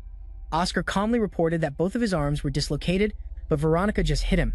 The Elder was confused while Veronica froze, horrified at her own actions. The next day, news of their dramatic battle had spread throughout the city, with the White Tower standing tall, its reputation suddenly getting an unexpected and explosive boost. In the recovery room, Veronica remarked on how fast the reporters were. Meanwhile, Oscar was stuck in bed with both arms bandaged, looking less like a hero and more like an annoyed patient. Veronica asked how it felt to be a hero. Oscar read the sensational headline in the paper and admitted he wasn't a fan of fame anymore, finding public adoration to be quite tiring, which surprised Veronica. Mentioning the possibility of donations, Oscar clarified that he only cared about his own people, not personal fame. This made her see him a little differently, as Veronica teased that he should be a bit more ambitious. The conversation was cut short as the door burst open in a dramatic and unannounced entrance. Frank rushed in frantically, asking if Oscar was okay. Oscar was unfazed, coolly asking if his aide's isolated training was over, showing remarkable calm at the sudden visit. Frank explained he came as soon as he heard the news. Oscar commented that his loyal aide smelled a bit ripe. After his long training session, Frank looked comically confused by the comment on his strong scent. Meanwhile, Oscar hid an amused smile, enjoying the lighthearted moment at his friend's expense. Oscar silently noted that Frank's power had deepened, making him a true fourth circle mage. Frank, more concerned, seriously asked what the hell happened to his master. Frank then casually called Veronica by a cute nickname, which she instantly hated, an angry tick mark appearing on her forehead.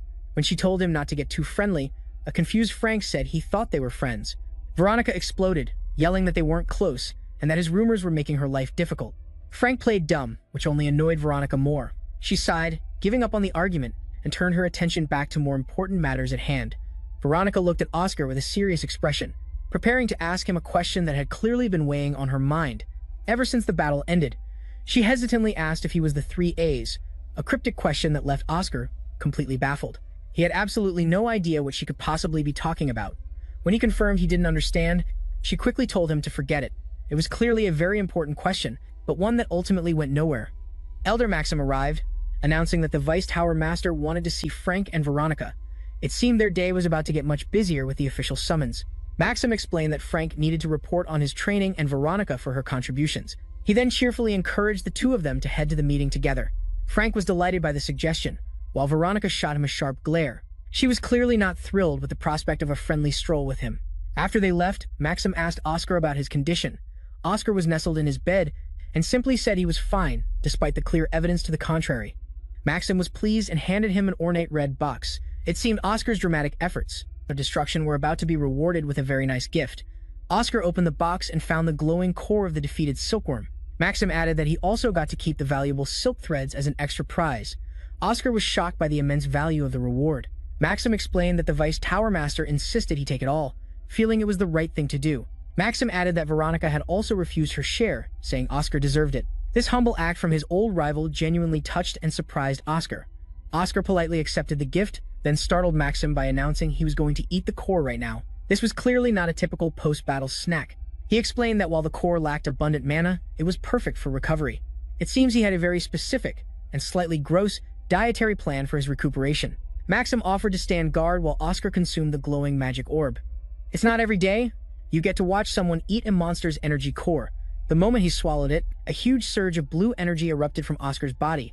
The sudden power spike was so intense, it was almost alarming. A powerful stream of energy escaped his lips as he focused on absorbing the core. His eyes narrowed in concentration, processing the immense power source with intense focus. He exhaled, entering a meditative state as the energy shifted to a warm glow. He calmly absorbed the power, looking very peaceful for someone digesting a monster part. Maxim watched, captivated, thinking this must be Oscar's first true elixir.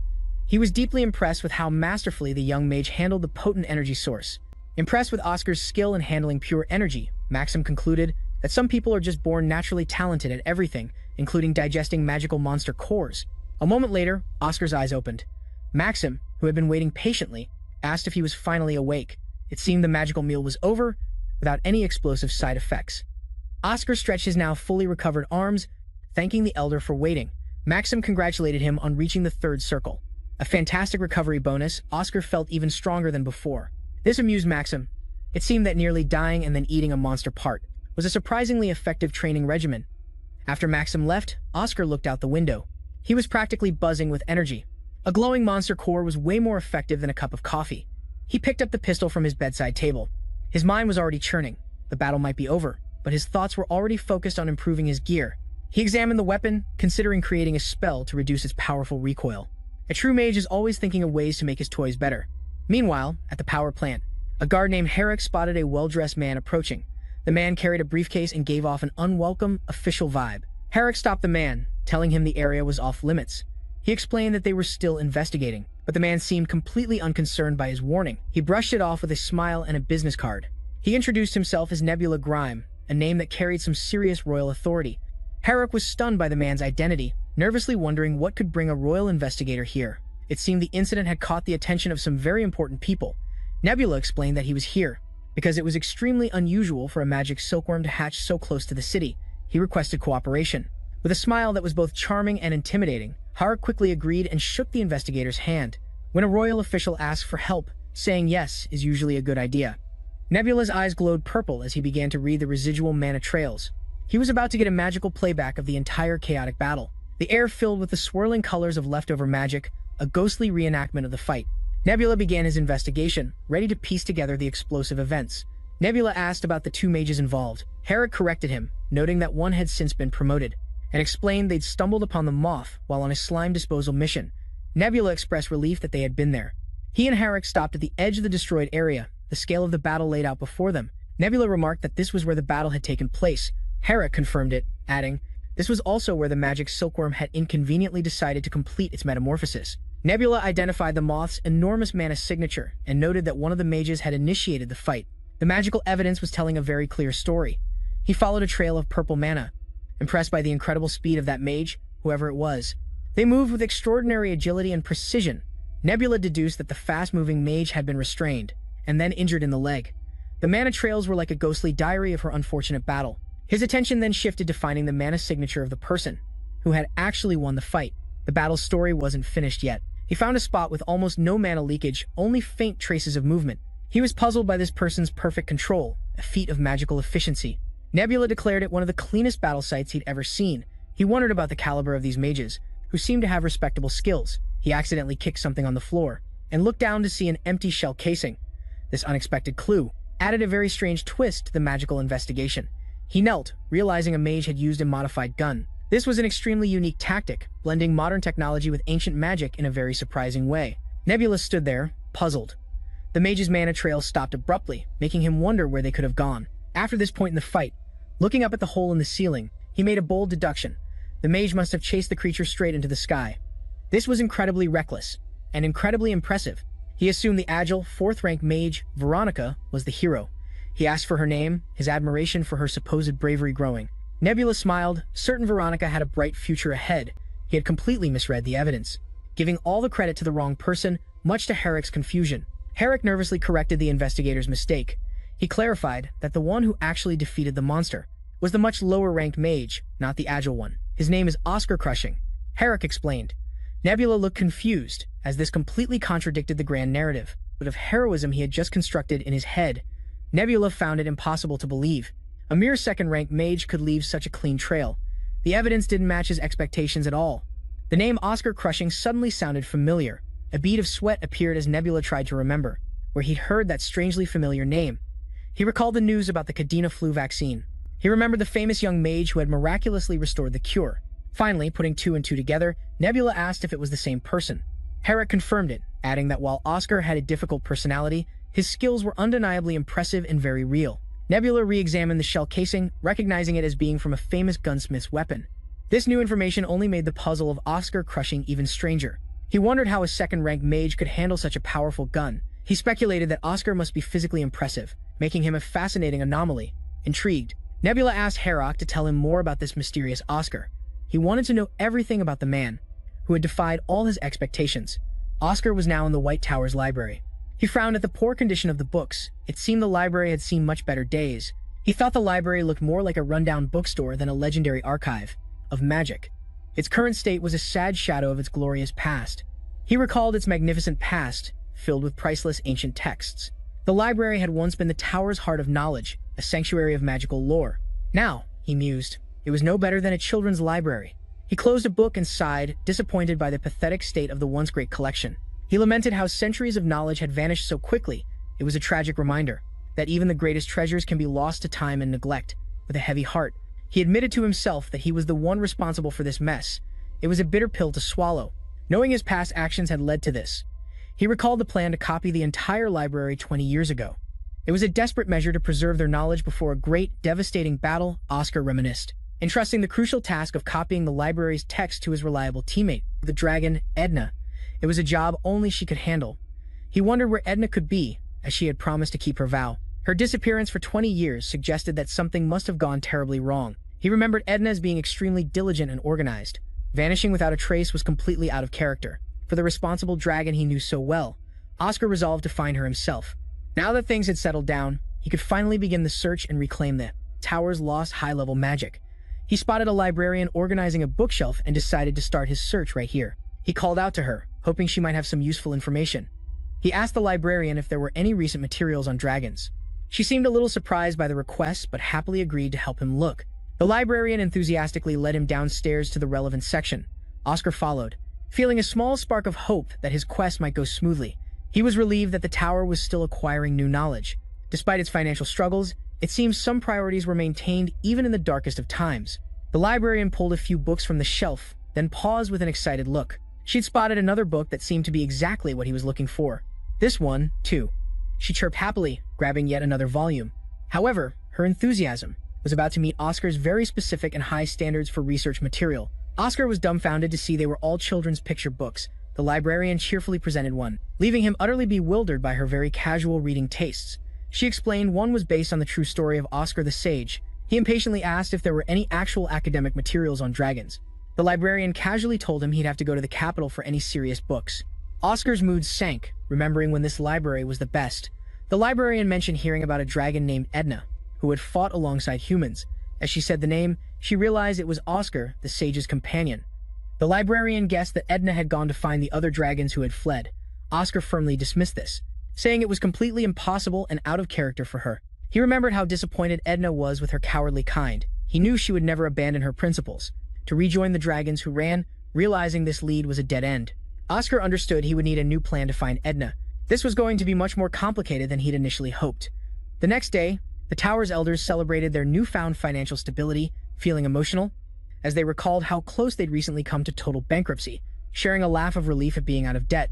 Elder Coke wisely stated that they must prepare so they never face such desperation again. Elder Fidelina asked about the loyalty of the young mages. Maxim proudly reported that all of them remained dedicated to the tower, despite offers from the outside.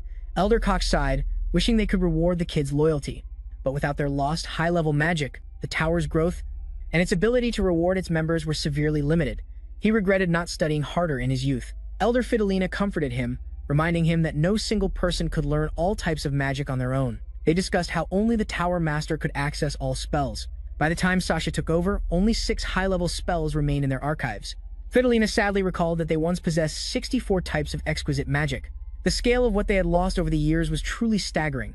Elder Cock asked about someone named Captain Chester, but Maxim said he wouldn't be returning, as it seemed he was stubbornly determined to finish his last mission. Cock lamented this, knowing that if Chester returned, they would have more magic to teach. His absence was another significant loss to the tower's educational resources. Fidelina shifted to a new, more urgent threat. She reported that a dangerous individual known as the Mage Hunter had recently appeared somewhere in the Northern Territory. As a precaution, she suggested a curfew for all tower personnel. Maxim was suddenly startled by her suggestion, a look of horror spreading across his face. Fidelina asked if there was a problem with her proposal. Maxim worriedly explained that Oscar had left for Baron that very morning as a city in the north. Fidelina was horrified by this news, demanding they call him back immediately. But Maxim explained it was too late, as Oscar was already far away. Panicked, Elder Coke ordered them to contact the Baran branch. He stressed that they had to find Oscar and bring him back before he ran into the mage hunter. Fidelina urged Maxim to hurry, emphasizing that Oscar was still just a child. Despite his talent, they believed he needed protection from such a dangerous threat. Meanwhile, Oscar had arrived in the lavish, sparkling city of Baran. He stepped onto the street with a smirk, impressed by the city's modern and vibrant atmosphere. He thought back to how this city was just a wasteland 30 years ago. He'd heard casino companies had developed it, turning it into the bustling metropolis it was today. He looked around, a bit disoriented. The city had changed so much that he was having trouble getting his bearings, the new layout being completely unfamiliar. A man's voice called out to him, interrupting his thoughts. Oscar turned to see a menacing stranger who seemed to have been waiting specifically for him. The tall man with white hair and red eyes confirmed that he was. His sharp gaze made it clear this was not a friendly meeting. The man called out his full name, Oscar Crushing. This confirmed their meeting was no coincidence. This stranger knew exactly who he was. Oscar was surprised someone was waiting for him. The man confirmed it, adding that someone else was also looking for him, deepening the mysterious encounter. Oscar guessed his enemy had sent this guy to track him. He sized up his opponent, sensing he was at least a 4th-level mage, a formidable foe. He asked what would happen if he refused to cooperate. The man bluntly replied that he would be dragged away by force, leaving no room for negotiation. Oscar feigned acceptance with a sigh, saying there was no other way. He seemed to agree to go along, but his expression suggested he had other plans. In a flash, the man attacked, launching a powerful kick at Oscar. But Oscar reacted instantly, throwing up a magical barrier to defend against the surprise attack. The kick shattered Oscar's shield with astonishing ease. Oscar was stunned. His defense was broken so easily, by a purely physical, non-magical attack. The attacker was equally shocked that Oscar had blocked his powerful kick at all. He glared, surprised by his opponent's quick reflexes. Oscar retorted, asking if he was just supposed to stand there and take it. Inwardly, he was astonished that his reinforced shield had been broken by a kick with 0 mana. Realizing he needed to stay on the offensive, Oscar lunged forward. He knew if he lost the initiative against this powerhouse, the fight would be over quickly. As he charged, he deftly kicked a nearby soda can at his opponent. It seemed like a desperate move, almost silly in such an intense battle. The man swatted the can away, confused by the strange tactic, unable to understand why his opponent would resort to throwing trash in their serious fight. The can now glowed with a faint red light, revealing it was a trap. The man was shocked to see Oscar suddenly right in front of him. The can detonated with incredible force, engulfing the man in a fiery explosion. Oscar's cleverly disguised magic trap had caught his powerful opponent completely off guard. The man staggered to his knees, dazed from the unexpected blast. The intelligently laid trap had successfully stunned him, leaving him open for a follow-up attack. Before he could recover, Oscar grabbed him by the collar. He wasted no time pressing his advantage, moving in while his opponent was still reeling from the blast, using his opponent's own momentum against him. Oscar executed a powerful throw. He skillfully turned the man's superior size and strength into a critical weakness. He slammed the man into the pavement with incredible force, shattering the stone beneath them. The impact sent dust and debris flying everywhere after the powerful blow. Oscar landed lightly, wondering if his attack had been too shallow. He was a harsh critic of his own work, even in the middle of a fight. The man struggled to his knees, admitting that Oscar was strong. He looked at his opponent with newfound respect, realizing he had severely underestimated him. He got to his feet, his arrogant demeanor gone. He declared it was time to get serious, signaling the warm-up was officially over. Oscar calmly called out his opponent's arrogance, unimpressed by his sudden shift, unintimidated by the man's newfound seriousness. Wasting no time, the white-haired man lunged forward to counterattack. He moved with such incredible velocity that his speed created visible ripples in the air. The man shot forward like a rocket, surrounded by a swirling vortex of purple energy. Oscar recognized the technique as Jet Booster, an extremely high-level and dangerous movement spell. Oscar was stunned by his opponent's casting speed. He realized with horror that at this speed, he had no way to counter the incoming attack. "He's too fast," Oscar exclaimed just before taking a brutal kick straight to the chest. The powerful blow landed with unstoppable force, sending him flying. The impact slammed Oscar hard into the ground, creating another crater. The sheer force of the attack was enough to shatter the stone pavement around him. His opponent was shocked to see Oscar was still conscious. He couldn't believe anyone could take such a powerful hit without being knocked out. Oscar pushed himself up, a smirk playing on his lips. Despite the blood on his face, He defiantly declared that the incredibly powerful attack, it didn't even hurt him one bit. The man's patience had run out as black magic power erupted around him, and he declared he would end this unexpectedly tough fight with his next attack. Oscar, his own mana flaring to life, casually invited the attack. His unwavering confidence seemed to completely ignore the very real danger he was facing. Oscar took a stance, ready to use a different strategy. He thought that even if he couldn't see the attack, he could sense the mana. He prepared to unleash his ultimate martial arts technique, a move he created himself, Sonic Wave, his secret trump card. The man soared through the air, confused by Oscar's strange stance. He had never heard of Sonic Wave and wondered what his opponent was planning. From his perspective, it looked like Oscar was just punching the air, and he scoffed at the move, thinking his opponent had given up and was being pathetic. A moment later, an invisible force from Oscar's punch shot straight at him. The swirling mana attack hit him in mid-air with the force of a tornado. The delayed shockwave ravaged the man's body, causing severe internal damage. He coughed up blood, shocked by the power of the strange, invisible attack. The sonic wave sent the man flying backward. The unseen force carried him through the air before he finally came crashing down. He landed with a loud clang inside a metal dumpster, a rather undignified end to his powerful and dramatic assault. Looking down at him, Oscar calmly warned him not to move, as his internal organs might explode. It was a terrifying threat delivered with a strangely calm and detached demeanor. The man asked about the principle behind the strange technique as Oscar walked toward him. Giving a one-word answer that only deepened the mystery, Oscar explained, resonance. He explained that his technique creates a frequency that resonates with the body. This scientific explanation sounded particularly terrifying. After witnessing what the attack had just done, the technique works by amplifying vibrations to cause fatal internal destruction. It was a lethal application of physics, weaponized by magic for maximum, horrific effect. Oscar compared it to an old saying about striking the mountain to fell the beast. It was a clever way of describing how it bypasses external defenses. The struggling man asked when Oscar had gotten so strong.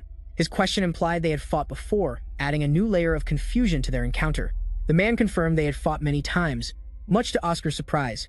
Oscar asked where. Trying to understand this strange yet familiar new foe, the man said they often fought in the White Tower's training room. This comment completely bewildered Oscar, who had no memory of ever meeting this man before. A terrible suspicion suddenly flashed through Oscar's mind. He nervously asked for the name of the person who sent him, fearing he had made a huge mistake.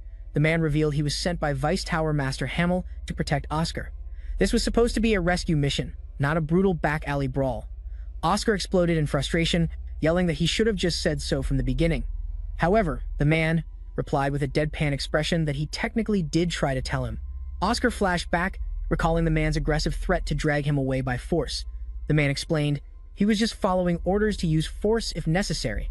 Oscar clutched his head, screaming internally about his opponent's terrible communication skills. This entire violent misunderstanding could have been avoided with a simple, clear introduction. As Oscar stared at the man, a sense of familiarity washed over him. His incredibly frustrating way of speaking felt strangely and annoyingly familiar for some reason. Oscar asked for the man's name. He introduced himself as Killian Rockwood, a proud warrior of the Green Forest, a detail that surprised Oscar even more. The name Rockwood sounded very familiar. Oscar asked if he knew someone named Roddy Dan Killian. Proudly declaring that Roddy Dan was his beloved and respected father, Killian added that his father was a comrade of the sage, Oscar. The horrifying truth of the situation finally dawned on Oscar. His face froze in shock as he remembered his old friend, Radon the White Lion. He was a powerful martial artist and one of his most loyal and trusted comrades during the war. He also remembered that Radon had the worst communication skills imaginable, a trait he had apparently passed down directly to his son, Killian. Oscar covered his face with his hands, overwhelmed with regret. He had just seriously injured the son of one of his best and closest friends.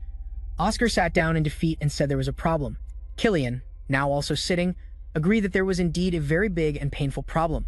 Killian pointed out that he was the one with internal injuries, so he didn't understand Oscar's pained expression. Oscar deflected, asking what his problem was. Killian admitted the pain was bad, but his real problem was an urgent commission mission. Because of the injuries Oscar had given him, he could no longer complete it. He asked Oscar to handle the commission in his place. The cancellation fee was huge, and because of their fight, he'd go bankrupt if he couldn't complete it. A massive weight of guilt settled on Oscar's shoulders. With a strange smile, he agreed, knowing he couldn't let his friend's son go broke. Oscar asked what the commission was. Killian simply pointed up at a giant poster on a nearby building, revealing the nature of his very important job. The poster was for a famous pink-haired idol known as the Heavenly Voice. Killian revealed that his extremely important mission was to be her bodyguard. The scene shifts to the Grand Baron Hotel. Oscar, now disguised as Killian and wearing a suit, knocked on a hotel room door to begin the mission. A woman's voice asked who it was from inside. Looking through the peephole, Oscar introduced himself as Killian, flashing a polite and professional smile for his client. The door opened, revealing a serious-looking woman named Evelyn, the idol's manager. She greeted him formally, her expression all business as she let him in. Evelyn remarked that he seemed different from the rumors. Oscar maintained his cover, smoothly replying that it must be the effect of his very dapper suit. A cheerful voice piped up, asking if room service had arrived. Evelyn patiently told her client, Marin, to get up and greet their new guest properly. The pink-haired idol, Marin, turned from the book she was reading on the sofa. Evelyn announced that the person who took the commission had finally arrived to protect her. Oscar offered a simple, polite greeting, still keeping up his disguise as Killian. He maintained a calm and professional demeanor upon meeting his very famous new client, the beautiful idol Marin. Marin introduced herself with a charming smile, an aura of roses seeming to bloom around her, accentuating her delicate and captivating presence. Oscar again introduced himself as Killian. When offered tea, he declined, but Marin cheerfully asked for a glass of water, lightening the formal mood of the meeting. Marin thanked him for taking the job on such short notice. She mentioned his high success rate, and Oscar coolly replied that he's not too picky. Oscar observed Marin, recalling the information Killian had given him about her. He needed to understand his client to properly protect her from any potential threats. He remembered she was a famous singer known as the Heavenly Voice, and meanwhile, Marin nervously gathered her courage to ask him a very important personal question, bluntly asking if he was a responsible person. Oscar was a bit surprised by the question, but understood her need for reassurance in this situation. He confidently said that he was reasoning to himself that Killian, as a loyal warrior, would be a responsible person, so he wasn't completely lying about his character. Marin was incredibly relieved, saying she thought responsible people were the coolest. Her simple, sincere admiration for this trait seemed very important to her. Oscar found her declaration a bit random, but went along with it, and Evelyn then brought Marin some water. Her expression showed it was time to get down to business as Marin took a sip of water. As Evelyn prepared to explain the real reason they needed a bodyguard, the mood in the room suddenly became much more serious. Evelyn got straight to the point. His job was to protect Marin from assassination attempts. This revelation made the high-paying commission suddenly make a lot more sense. She explained that Marin had been receiving death threats to cancel her concert, and the threats had escalated, forcing them to hire a professional guard. Oscar asked if they knew who was behind the threats. Evelyn confirmed that they did, and the culprit was unfortunately someone they couldn't easily confront. The culprit was a rival singer named Ara Sweet, which Oscar found strange, asking why they didn't just report a famous blackmailer to the media. Evelyn sighed, explaining it wasn't that simple. She reminded him of the recent death of the mayor of Barren City, a detail that was surprisingly relevant to their case. She revealed that Ara Sweet was the daughter of the leading candidate for the new mayoral position. This political connection made her untouchable by normal legal means, which meant news outlets wouldn't cover the story, and they couldn't get protection from the city. They were completely on their own against a powerful enemy. Oscar understood the predicament well. A powerful political family was not a force to be challenged lightly by a single individual without facing severe and dangerous consequences. He asked what Ara Sweet could possibly gain from this.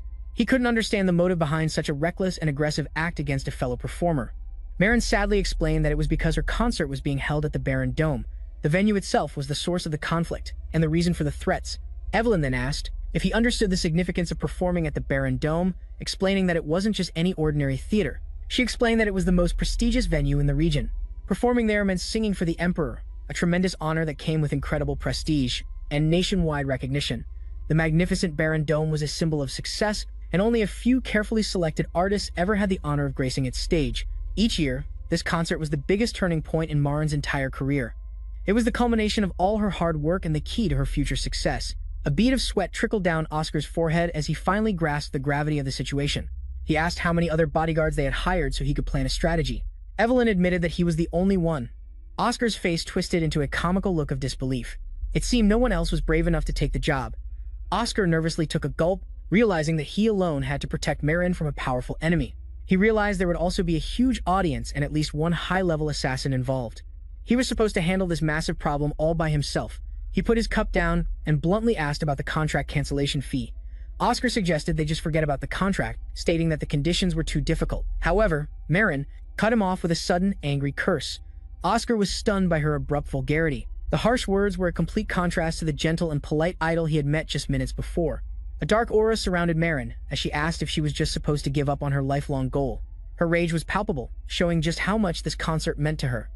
Marin revealed the contract fee was 1 million bell. Oscar now understood why Killian had been so broken up about the possibility of canceling the job. She tore at her hair in desperation, screaming that she thought he was a responsible person. Her sudden temper completely erupted, and she lost all composure. "Get the hell out," she screamed, as her appearance suddenly transformed. Her hair turned blonde, her eyes sharpened, and her entire demeanor shifted from gentle to fierce. Oscar could only stare, wide-eyed, completely bewildered by her sudden and magical transformation. He tried to process what he was seeing, but it made no sense. He noticed her pointed ears and the faint, shimmering, water-like aura around her. He whispered in amazement, wondering if she could possibly be a mermaid. An info panel explained that mermaids in fairy tales are beautiful singers with fishtails. They are a legendary species famous for their enchanting voices. Marin asked defiantly, "So what if I am a mermaid?" She explained that real mermaids can turn their tails into legs, unlike in the stories. Oscar admitted this was his first time seeing a mermaid on land. He finally understood the purpose of the oversized bathtub. This is in the middle of her hotel room. Evelyn explained that Marin was only a half-mermaid, which was why she could stay on land for longer periods without contracting the dreaded seasickness. Oscar confirmed, "You mean half-human, half-mermaid." This revelation added another layer of complexity to his client's precarious situation. An info panel explained that merfolk often engage in strategic marriages. Their beauty makes them sought after by other species, for political or social alliances. The tragic downside is that most merfolk die from seasickness, and their abandoned, half-breed children are not accepted by either world. Oscar speculated this might be Marin's tragic past, but she angrily cut him off, screaming that her parents married for love and were both doing fine. Embarrassed, Oscar cleared his throat and said, "That's a relief." He then stubbornly repeated that his refusal was final, sticking to his decision to cancel the contract. He warned her that proceeding with the concert was too dangerous, but Marin remained adamant, saying the audience would be protected by a magical artifact. Marin declared she was willing to die for this concert. Her manager, Evelyn, was horrified by her client's recklessness and desperate determination to perform. Marin passionately reminded Evelyn that this was her goal. For 3 years, she had endured discrimination and hardship, all for this one chance at success. Oscar, moved by her passion, finally asked the real question. He wanted to understand why she was so determined about this one specific concert. Marin's anger faded, replaced by a deep sadness. She explained that her father was diagnosed with seasickness 4 years ago and now had only 1 year left to live. She revealed that the legendary elixir was the only known cure. This mythical medicine was her only hope to save her father from the fatal illness. She had to obtain the elixir within 1 year, which was why she couldn't give up. The concert wasn't just for her career, it was for her family. Evelyn explained that performing for the Emperor was the only way to obtain a drop of the elixir. This concert was her one and only chance. Oscar finally understood everything. He confidently reassured her that the elixir would definitely be able to cure her father without any problem. Marin confirmed that singing was the only thing